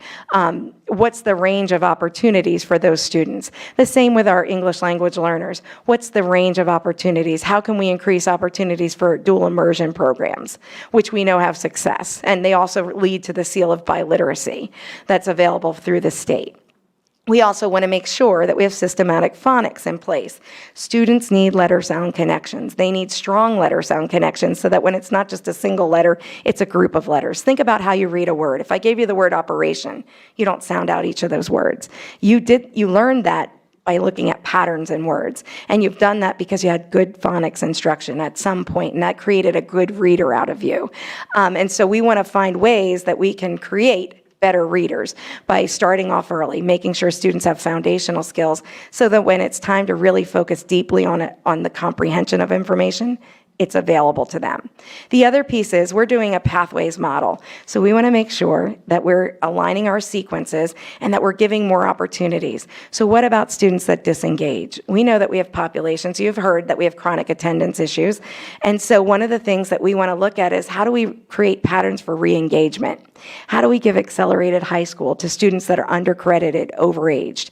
And so looking at beefing what we currently have, if beefing is even a real word, look at fortifying what we currently have, but then also increasing that with differentiated opportunities. Because let's be honest, sometimes traditional high school doesn't work for everyone. And so we're looking at ways to incorporate other types of programming. And then the same with enhanced middle school programming. We need to start honors early. We need to make sure that we're enhancing and enriching. We also need to make sure that we're catching students that kind of lose interest in the middle school level, because we know that sometimes in research we see 5th and 6th grade, particularly males, and definitely by ethnicity, they lose interest. And we need to make sure that we're putting in strategies and opportunities for interventions early, and addressing, of course, those gap skills early. So one of the things I will say to you, and I want to remind you, we're looking at investing in our human capital. All of our strategies are related to either that, to investing in our materials, adopting and aligning great materials, but then also in looking at the structural changes, because our students shouldn't have to fit into our structures. We need to make sure that we alter ourselves for them. And so I know that you saw some things that are positive in the data. I know that you saw some things that aren't as positive. We have great foundations, but we need to do a little bit more. And so my favorite quote, of course, is a Robert Kennedy quote that says, "Some men look at things that are and they ask why. I dream of things that are not, and I ask why not." And so one of the things that you're going to see is that we are going to be aspirational, and we're going to look to bring teachers, look to bring administrators together and talk about how can we make this better for students and make sure that we're not only meeting the regulations, but that we're actually helping students achieve. So I'm excited to be with you, and I've tempered my enthusiasm because I'm a morning person, so you're lucky it's after 6. I start to fade interest. Thank you. Yes. Without any room for breath. Well, that's me. I talk very fast. Yeah. So, Board President Baker, this ends my superintendent's report. And if you have any questions from me or the team, we'll feel free to answer any of those questions. Thank you, Madam Superintendent. Questions, comments, colleagues, Mr. Vice President? Thank you, Mr. President. Thank you so much, Madam Superintendent, for this presentation. I just have a quick one question. I imagine it's two-part. The first is timeline. Now, I had the opportunity to see at one of the closing slides that 2021 is kind of what we're shooting for. But ultimately, when you're talking about full implementation of this, what does your timeline look like? And more importantly, what is the frequency of reporting on this that you're going to do with us? The first question is, remember that we have some curriculum audits that are happening. So that's important. That curriculum audit starts this month, and we hope to have that data reported back, the results from that audit in January. So that's one piece. And we've continued to evaluate, and we got to get some programs in place. So part of it is, a lot of this we hope to have shifted starting next year. But some of these things we've already kind of put in place and focusing on right now. The strategies for graduation, the strategies for ELA, and the strategies for math, remember, those are the priorities. Those are the three things that we're focusing on now. So those strategies are in place. Professional development, we're aligning those pieces together. So it's nothing that's going to happen overnight, but we're working to make sure some of these things are implemented this year. The supports that Dr. Chapman is talking about, we are aligning those supports. We're talking about that now. We have a strategy support meeting next week to make sure that we're aligning the supports. The truant officers, we've already allocated dollars to hire additional 2 people. We've already identified what regions that we need additional support. And we've partnered with the county to make sure that we have those truant officers available. So a lot of this is happening, is ongoing, continued dialogue. But a lot of it is happening now, but full implementation of all of these things are going to be happening over time. And specifically, I didn't get a chance to ask the question when our teachers were here. But with this ELA piece and the cut score being at 212, it seemed as if this mandate, and I'm trying to compartmentalize it mentally, but it seemed as if this mandate was a couple things. One, proactive. Is that correct? Was it our attempt at being proactive from the standpoint of making sure on an earlier basis we are much more engaged and students are much more prepared in advance in an earlier grade? So was this proactive in nature? It was our attempt to provide earlier safety nets for our students and to provide those supports. So yes, that was our initial intent of changing that cut score, increasing that cut score. It was our intent to provide safety nets earlier, so we increased the cut score. 2, was this big, hairy, audacious goal with the 212 number, that this is us ideally setting the bar for ourselves. Just like you asked, I wanted clarity on the idea of whether this is really us setting a high bar for ourselves and this should be our standard. So what I asked Dr. Klein to do, and I think I have her come back up, I asked her to look at our data last year. And I said, based on our data last year, what's the medium score? You know, where did our kids fall? And if we can set that as our baseline. And so that's the exercise that she and her team did, and that's how we got to the score of 212. Thank you, Dr. Dixon. Board President Baker, to Board Member Vice President Cole's question. One of the things that was just outstanding for us to look at, and we actually shared this information with our union partnership, was that if we could prove giving additional interventions for specific students and that student group would actually raise their score and would allow them to move from a promotion rate to a proficiency rate, don't we owe it to our students? And so we are after that proficiency rate and not a promotion rate. Last question then, does this process by which you've created, this mandate by which you created, doesn't it create a process where students will eventually walk themselves out of REMP status over what length of time? They are required, once they're put on a REMP, to stay on a REMP for that school year, but not the following. But the neat thing about this is that it allows the parent to be engaged with the partnership of the teacher in fulfilling those strategies. So example, if you're a parent and you come in to a REMP conference or a parent-teacher conference, you sit down and talk strategies of reading with your teacher. So that I know when I'm a parent and I go into a grocery store, I should be asking my student to do certain things so that I can actually use text-to-self and text-to-world connections with my child. This can just open the world to them, and not only does it change their ELA or English Language Arts score, it actually raises all other content academics. Thank you. You're welcome, sir. Fine. Mr. Ragland? Yes. Thank you, Dr. Dixon, for a very thorough report. My one question is, what can we as a Board of Education do to help you achieve these goals? Thank you.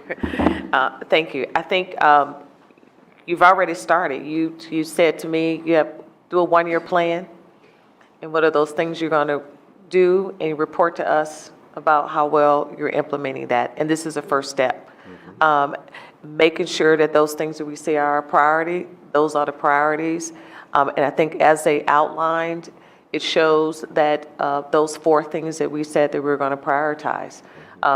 We said, 1, how we align the regional supports, and how we're going to increase our academics in reading, mathematics, and graduation. And our second strategy, we talked about student supports and safety for our students. So I think we're demonstrating that we're working to that end. Strategy 3, talent development. We talk about how we're going to create an organization where everyone is learning, and how we're going to align that 3-year professional development plan. And then 4, our engagement strategy.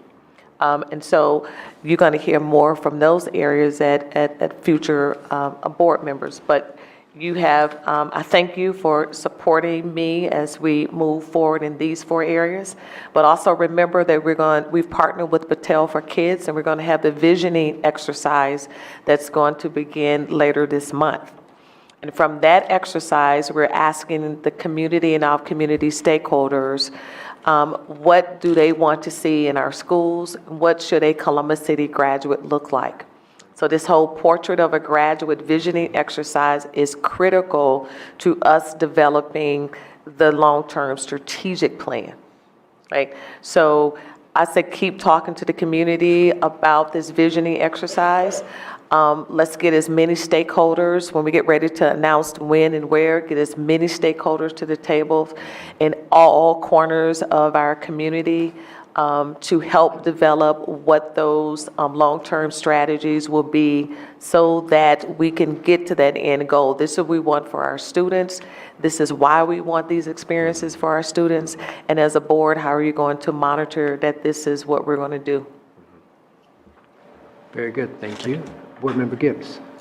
Yes, thank you so much. I have a few questions for you.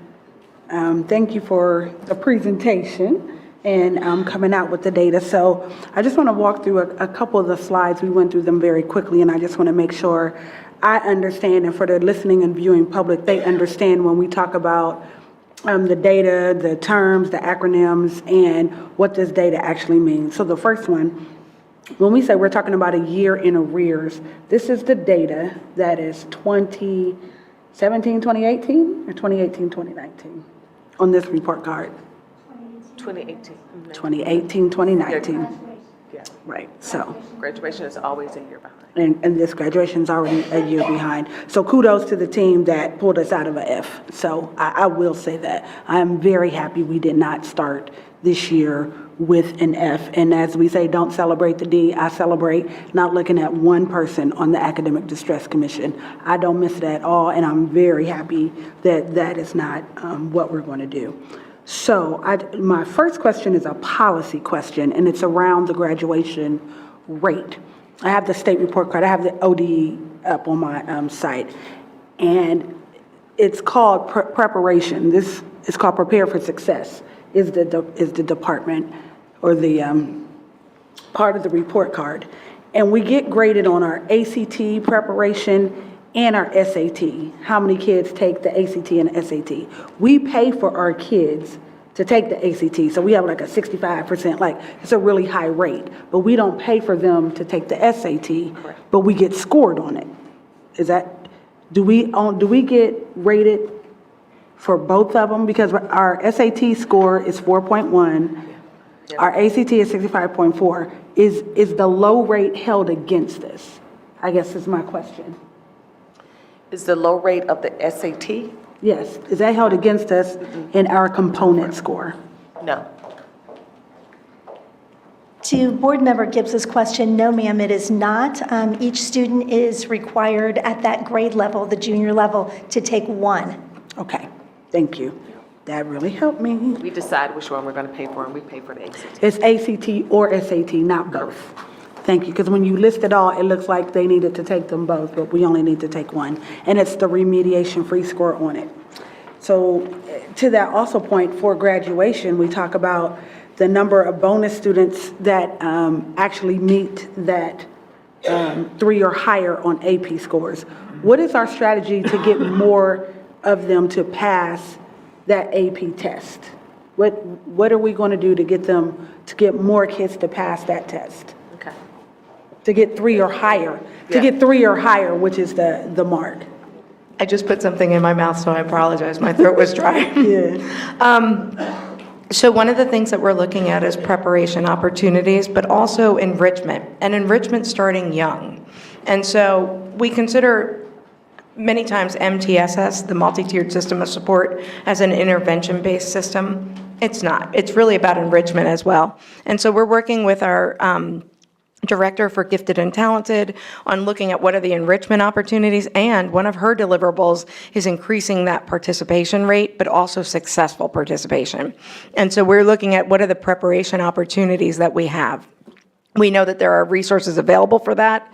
We're looking to make sure that our teachers are able to incorporate those, that they avail themselves to them, and that we give them professional development from the places that provide these resources so that they can use them well.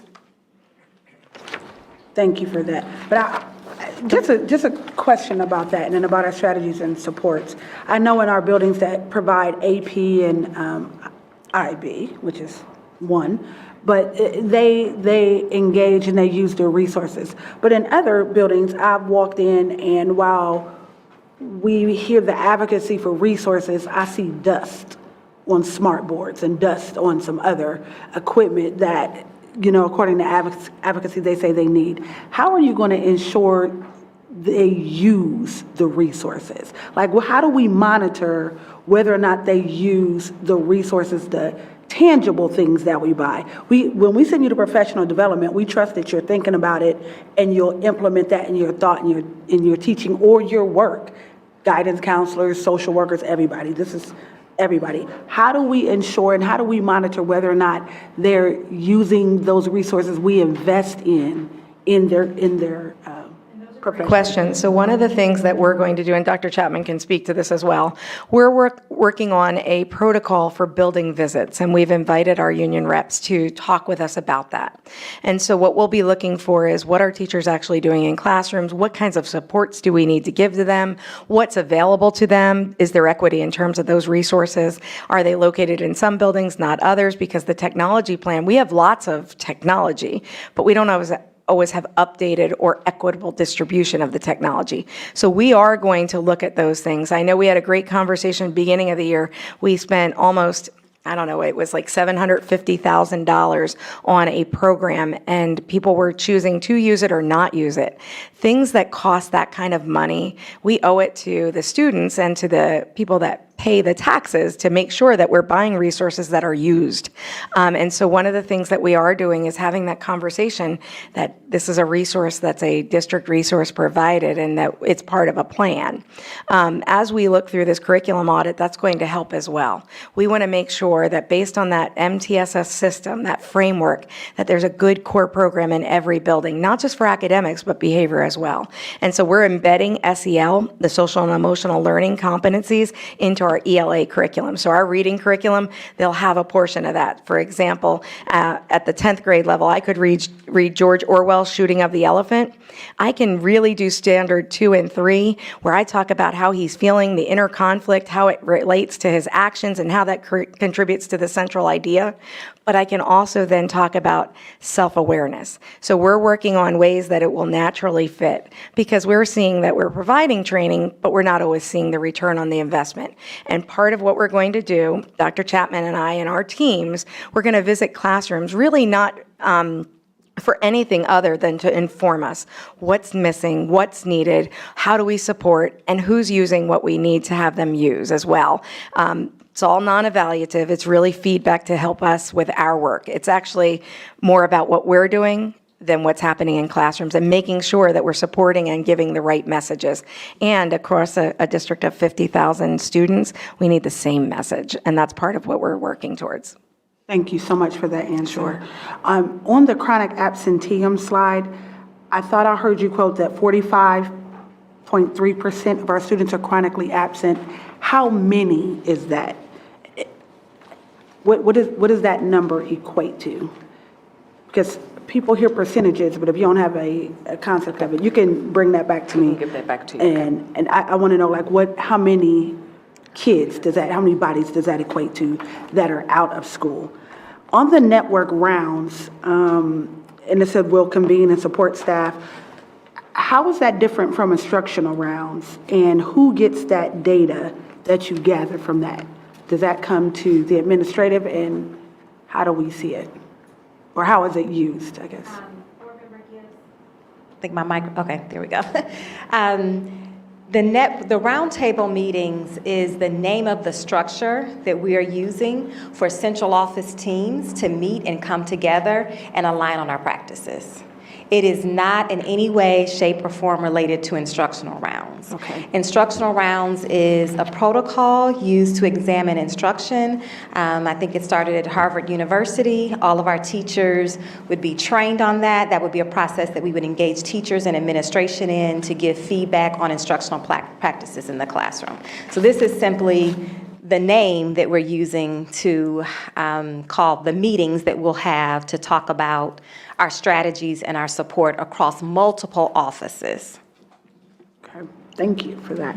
I have several more questions, but I will yield the floor to my colleagues if they want to jump in, and I'll resume my questions. Thank you. Board Member Adair. Thank you so much. I heard a lot of things that I really love about this. So congratulations to you and the team. This makes me excited to sit here and move forward. And I hope that our families and everyone listening, they become excited as well. And I guess that's kind of my question. So we heard about a lot of, what are we doing? What are we structurally doing? How are we communicating this? Like, what is the communication strategy around this? Because I do strategic planning, that's what I do, and I know that you have this great idea, but if it doesn't get communicated down properly, people don't buy in, and then it is difficult to actually implement and measure. And so I had questions about the measurement as well, but I'll leave that because Board Member Cole already addressed it. So mine was around the culture and climate as well as communication, and I did hear a lot of keywords I loved. One I did not hear was rigor. Is the concept of rigor something that we are trying to implement? And that kind of comes back to what Board Member Ragland was saying when we were having that discussion about the reading. And yes, it's implied that what we're doing, rigor is implied. And if we need to be more direct, we will be, but when we're talking about higher standards, we're talking about more rigor. When we talked about increasing the opportunities for AP and honors classes, we're talking about more rigor. When we're talking about making sure that we are increasing our scores in our SAT and SAT scores, that's rigor. So yes, we need to be more explicit, but it is implied that we have high standards for our students. We're setting up the curriculum that we are learning, have more opportunities earlier. That's rigor. We are making sure that our students, when it's If they can take a tougher class, more rigorous class early, let's get them in those classrooms and allow them to do that. So, pardon me, but it's implied that what we're doing, we're providing a rigorous opportunities for our students, K-12 across the district. But also to communications piece, I just want to remind us why Alicia Gillison's position was formed. And that was that engagement strategy, right? We wanted to be intentional about not only aligning our programs, but having a strategy of how we engage our parents and stakeholders, having meaningful conversations about what they believe are best for their kids. And that is the work that she's a champion of that work, and we're working on that strategy with some consultants to make sure that we have the right approach. Same as Scott and his team. He's expanded his team by another new member who's here today, Ryan. That communication strategy. So remember, we have strategies to this work that we're working on, and we want to make sure they're the right strategies to approach this work. Even to the point where the family said today, we have to make sure we have all our literature in multiple languages. We make sure that all of those pieces, as we are learning, that we're implementing and making sure that are part of the larger strategy. So that strategic plan work that we're going to do in the spring will come immediately after the visioning work. So we are still learning and getting data. We're going to hear from all of our stakeholders across the organization. And then when we get ready to put that plan into action and craft that plan, we will know that these are the right programs, the right strategies as we build that portrait of a graduate. And then we also have the right monitoring tools, right? So we come back to the board and say, this is how we're monitoring how well we're doing on these things. But remember, that's a long-term plan. So there's two pieces to this. So it's the learning piece that we're still approaching some things while we're still working on the bigger pieces. And that is that work on the increasing graduation of the ELA and mathematics while we're still doing these other things. So it's kind of twofold. I hope that makes sense. But you're right. We want to make sure that we're communicating this well. So we now know, even with the REMP conversation, how do we get that as a learning tool out to our parents? Now you will receive your REMP in the mail. Hi, parents, please go online and press whatever, you can hear a message. That's important, and hear it in multiple language. We know that we have to do that now, but long term, what else? What are the other strategies we need to implement? We know that we have the Chief of Equity position that's still posted. That's going to be important to this work as well, making sure that we have equitable resources across the district, equitable programs across the district, and messaging. So it's all seems like it's a lot happening at once, but we are very purposeful and strategic in aligning this work. There's a lot to do with those area superintendents. I mean, they are out. They're the champions in these regions for this work as well. Our food service, our technology team, there's a lot that's happening as we are moving this work forward. And we will continue to come back, continue to dialogue about it every month, continue to answer questions that you have, so that when the final plan is done, we would have crossed all T's and dotted all I's. I hope that helps. It does. Thank you for that. And I guess, you answered a question I didn't actually anticipate I asked, Yeah. but I appreciate the response. My question about communication was actually more directed internally to our internal staff. Okay. And how is there a plan, or will there be a plan strategically to move information down to people that will implement it on the ground? And then also a way for them to engage up, so we continue to explore data and measurement with them. Yes, correct.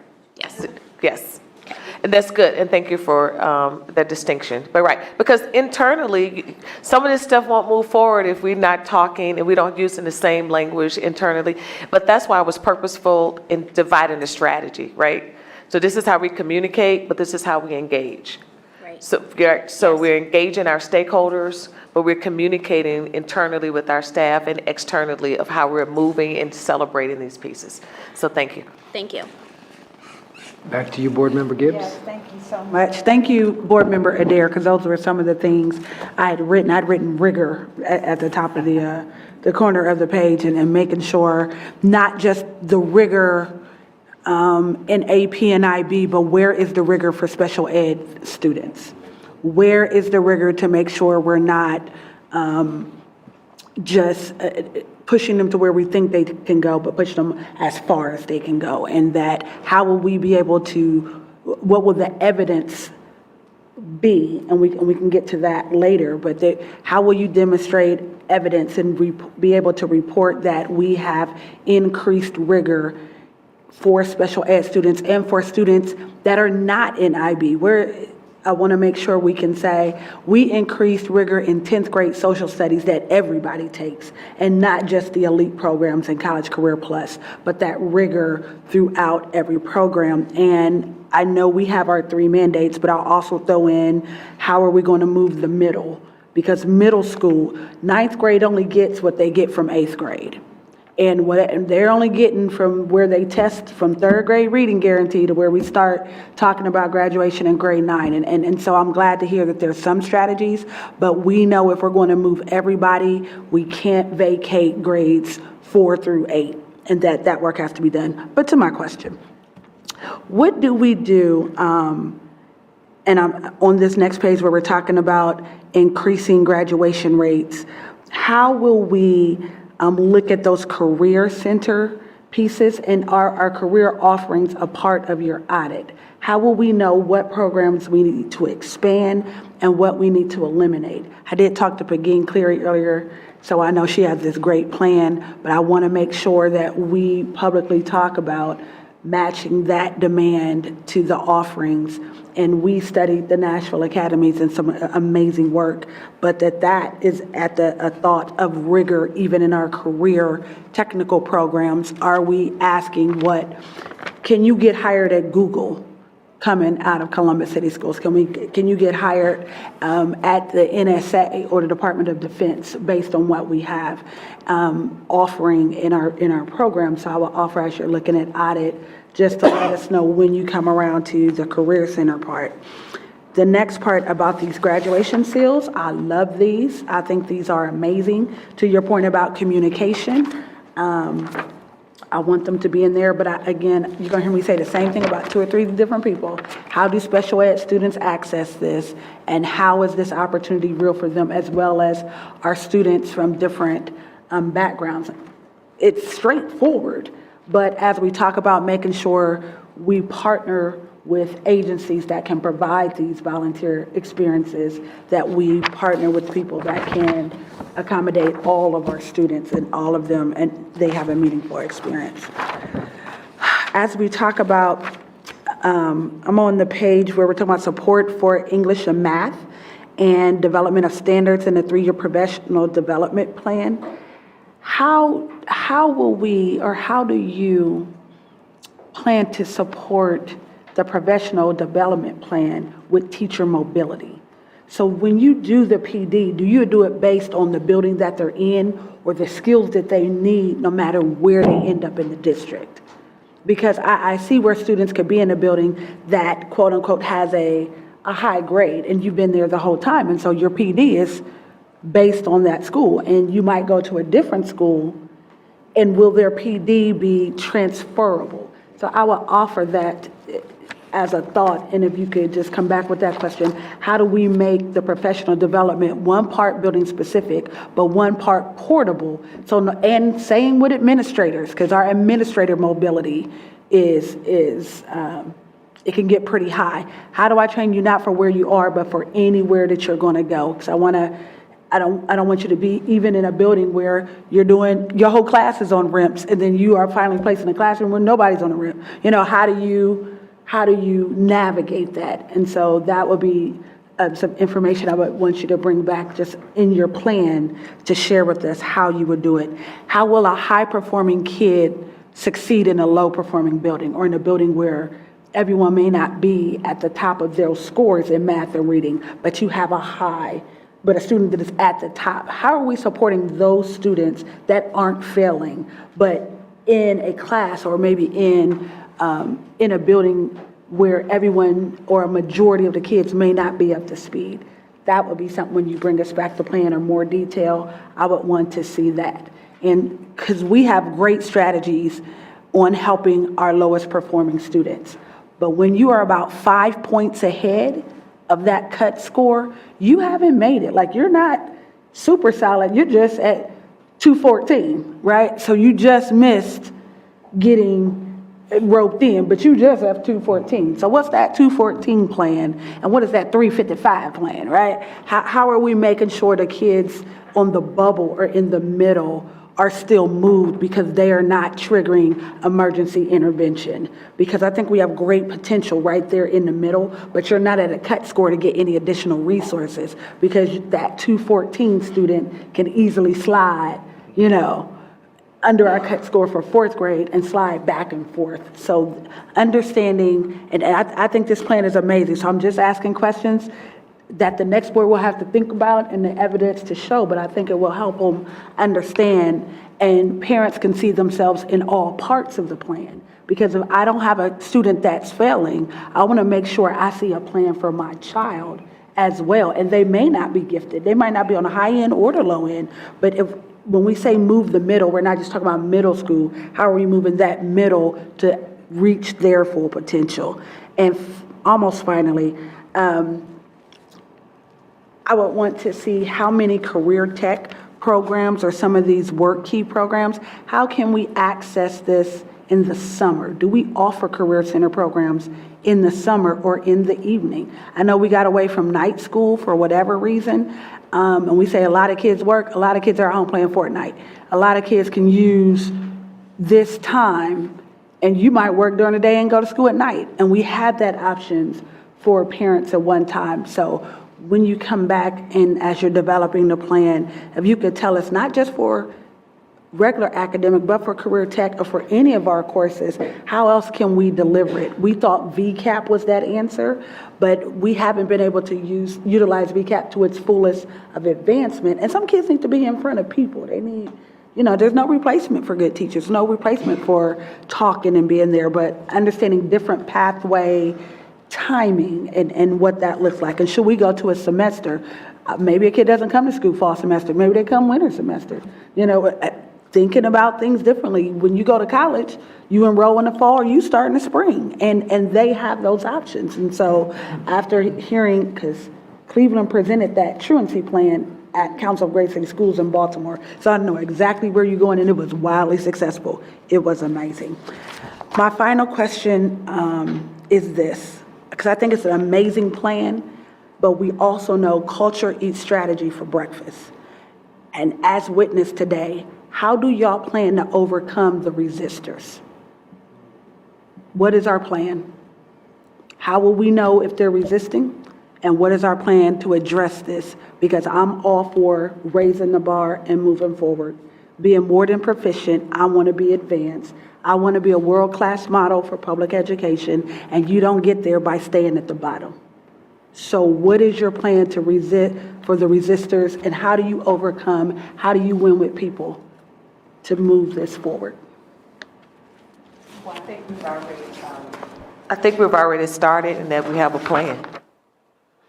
And this plan is our focus, and we all have a common language, and we're moving forward.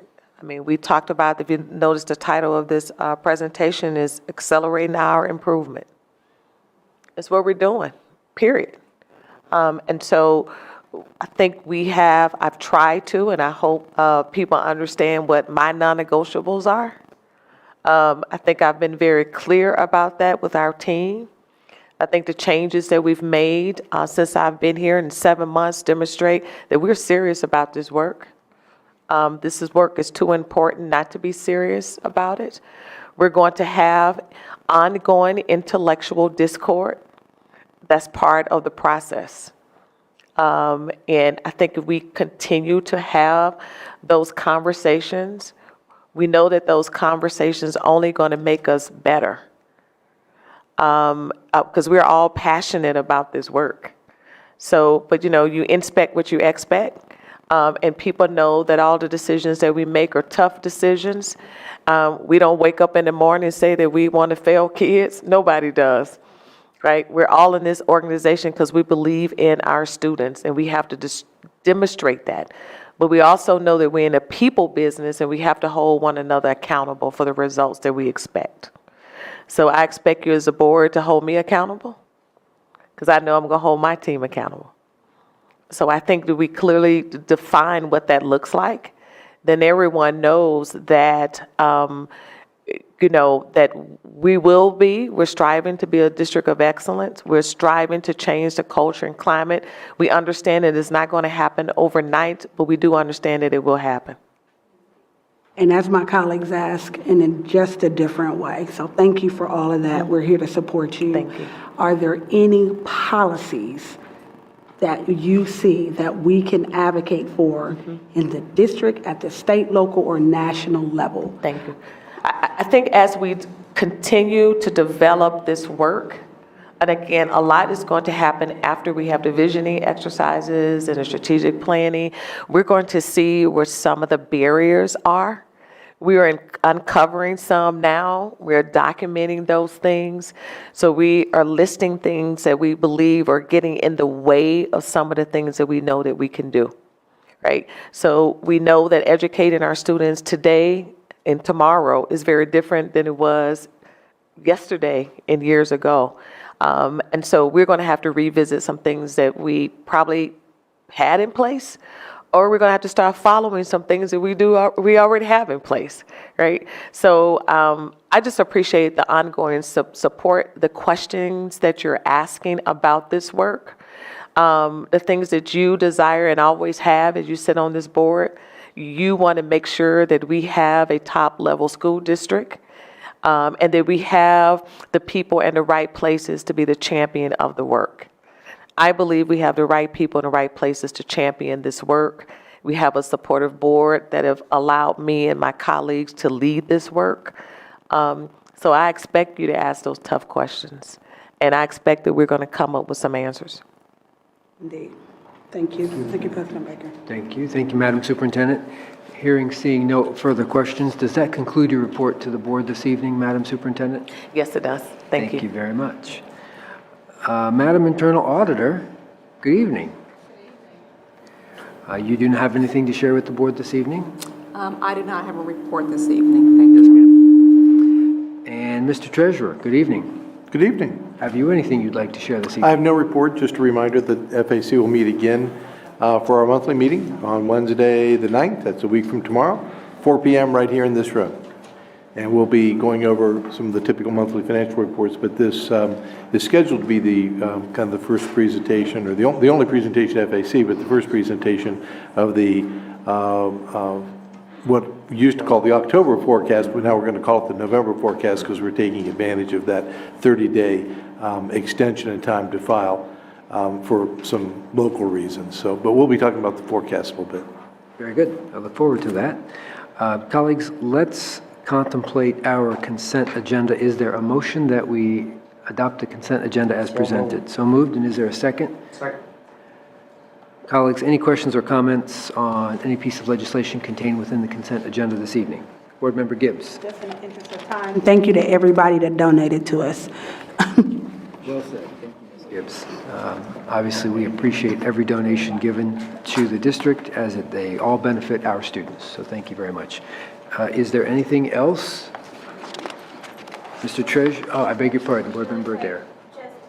Welcoming our new members to CCS because we are doing some appointments and welcoming new staff. So again, thank you and welcome. Thank you. Board Member Brown? Yes, just briefly, Policy Review Committee is meeting this week on the 10th at 9 a.m. Or probably at 9 a.m. But the subject will again return to the travel policy. The subcommittee led by Jennifer Adair did a really good job, and we had a good discussion previously on it, and we'll be continuing that. So hopefully, we'll have that shaping up, for presentation here soon. The other thing I just wanted to mention, partly an observation, but oh, I'm sorry. I apologize.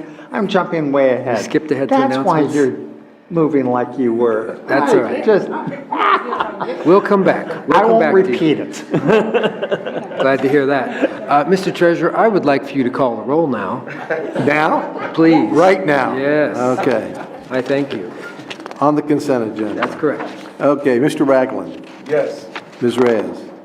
Oh, I'm sorry, she's absent. Ms. Adair? President Baker? Yes. Mr. Brown? Yes. Vice President Cole? Yes. Ms. Gibbs? Yes. That motion carried. I thank you, colleagues. Mr. Brown, have you any announcements this evening?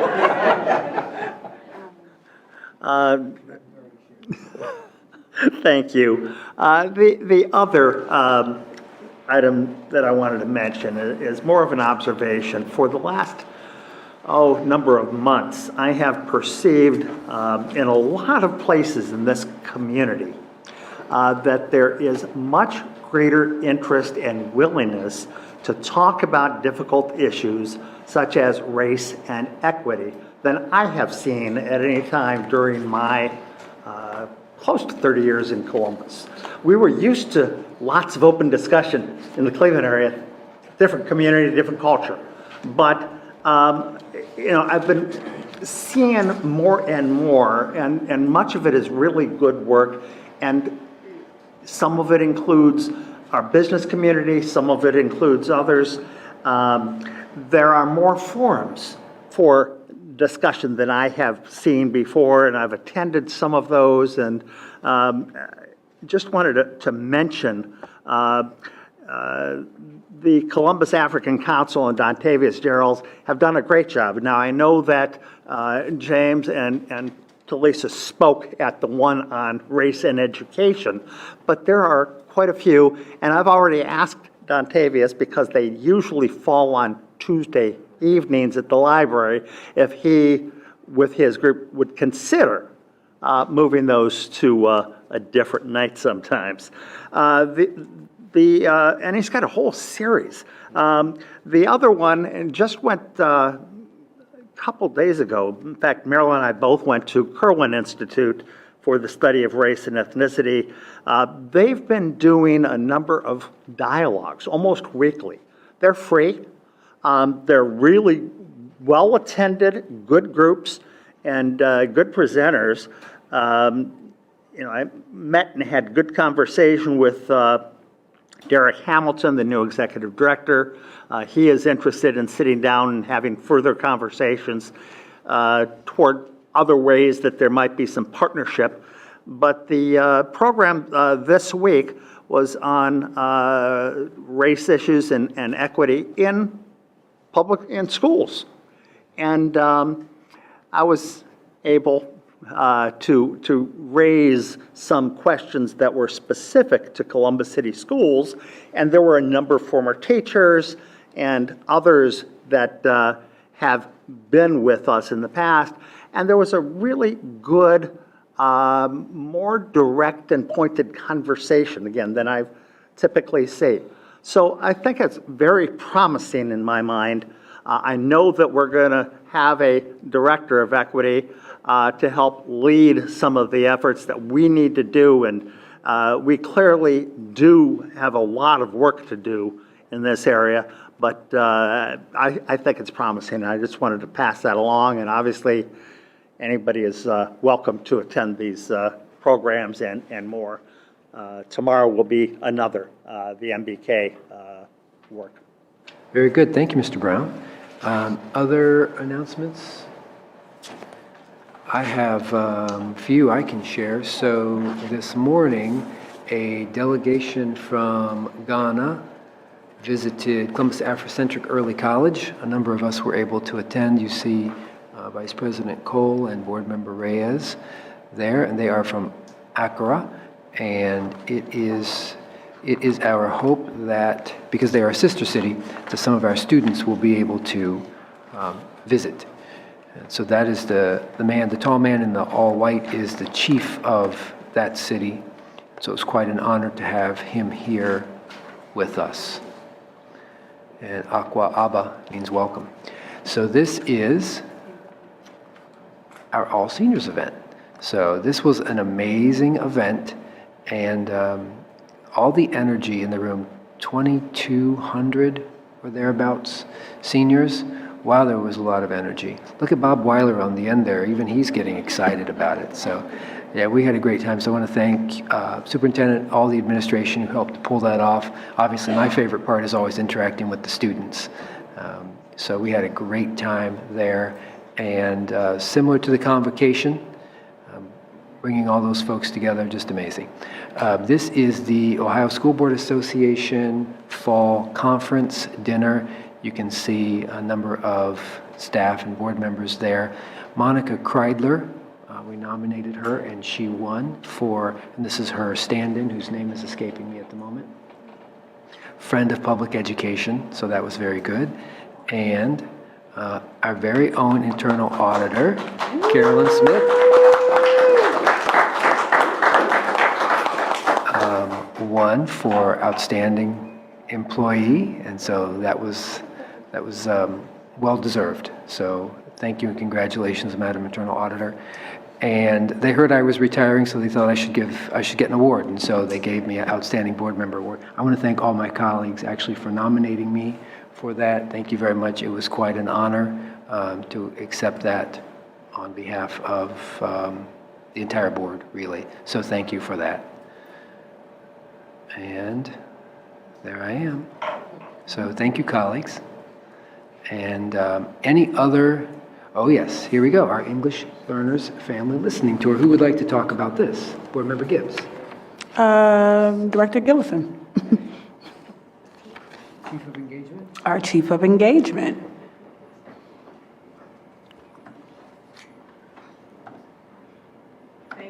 To President Baker, Board Member Gibbs, and members of the board and the listening audience.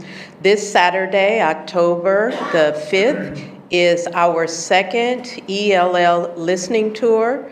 And these listening tours, it's not only an opportunity for us to hear from our English language learners, but it is also an opportunity for them to share cultural nuances and cultural norms so that we get a better aspect and an understanding of their culture, and then we can share with them what's important to our culture. This is our second one that we're having. It will be hosted at Wedgwood, and it is from 10 to 1. And the one on the 19th, October 19th, will be hosted at Johnson Park. So if you are not doing anything this Saturday, please come out and join us for our ELL, English Language Learner Listening Tour. And it is for our families. Thank you. Thank you, Ms. Gilson. And that is part of our CCS Family Engagement Series. So special thanks to the engagement team, and leading that work is Ms. Gillison. That's very exciting. Any other announcements, points of pride, colleagues? Board Member Gibbs? In the interest of time, but I know I can have some very important dates to Dr. Dixon's point. It's FAFSA time, and she has set a goal in her regions. I heard it is very competitive. But since our students have a whole day tomorrow, work on your essays, work on your common application essays, work on finding some scholarships and doing all that. I had a chance to visit Trevitt and visit the classroom wing with Miss Judy Johnson was the interim principal over there, and it was just wonderful. If you get a chance to walk through, and I also want to call out Miss Betty Hill in our Unified Arts Department, the art on the walls and especially in our elementary school buildings, the way they expressed themselves were absolutely amazing. And so she was able to just walk me through the halls, amazing engagement, teachers, all type of strategies that you heard in this plan's in effect. It was absolutely an amazing visit, and so I really did enjoy being there at Trevitt. Oh, Yes. Innovation and Reform Yes. Committee meeting is next Tuesday, October 8 at 5:30 here in the Cabinet Room. So we look forward to everybody being there. And I just want to respond to a couple of things. Board Member Brown, thank you for talking about the sessions and the work, and that you said there are people who are, it seemed, more willing than ever before to talk about race and equity, but we have more racism than ever before. And I don't want to overlook the fact that our students are in buildings every day, and they, in fact, are the assembly room, thank you. They are, in fact, a part of the global community, and a lot of the work and the gains that we will make and what we made in the civil rights movement was not by adults. It was by students, and it was by students who stood up to say they cared, they're going to make a change, whether they were at the marching down the Pettus Bridge or they were sitting in the counters in North Carolina at Woolworth. It's students that always lead the change. And so as we endeavor to support all of this work, understand that ultimately we want to educate good people who make great decisions, are great human beings, and treat each other kind and gently and forgive each other and work together to make this society a better place. And I'm always inspired by their work, whether they're advocating for better conditions at COS, as our committed student there is in the back, or they simply want us to just accept each other and love who they love. It is an inspiring work. It's a difficult time, but tough times don't last. Tough people do. And I hope we are making tough, resilient students who will change the world. Thank you, Ms. Gibbs. Any other announcements, points of pride? Mr. Vice President? Just very quickly, that the Marching Band Invitational will also be taking place this coming Saturday at 11 a.m. at Columbus Afrocentric Early College. So please come out and enjoy that event. The Battle of the Bands is always something special. Yes, that's a very exciting event, and I hope everyone can attend. It will be absolutely amazing, and the weather is going to be perfect. I've already checked into it. Yes, no rain this year. So seeing nothing else, I will ask the Vice President to offer a motion. Thank you, Mr. President. I move that the Board of Education recess into executive session per section 121.22G1 Ohio Revised Code to consider the appointment, employment, or compensation of public employees, and section 121.22G4 of the Ohio Revised Code to prepare for, conduct, or review negotiations or bargaining sessions with public employees concerning their compensation or other terms or conditions of their employment. The motion, is there a second? Second. Mr. Treasurer? Ms. Adair? Yes. President Baker? Yes. Mr. Brown? Yes. Vice President Cole? Yes. Ms. Gibbs? Yes. Ms. Gibbs? Yes. Oh, okay, I'm sorry. Mr. Ragland? Yes. That motion carried. Thank you. As a reminder to students who may be listening, there is no school tomorrow. And the board will now recess into executive session. We'll adjourn from those chambers without returning to these. Have a good evening.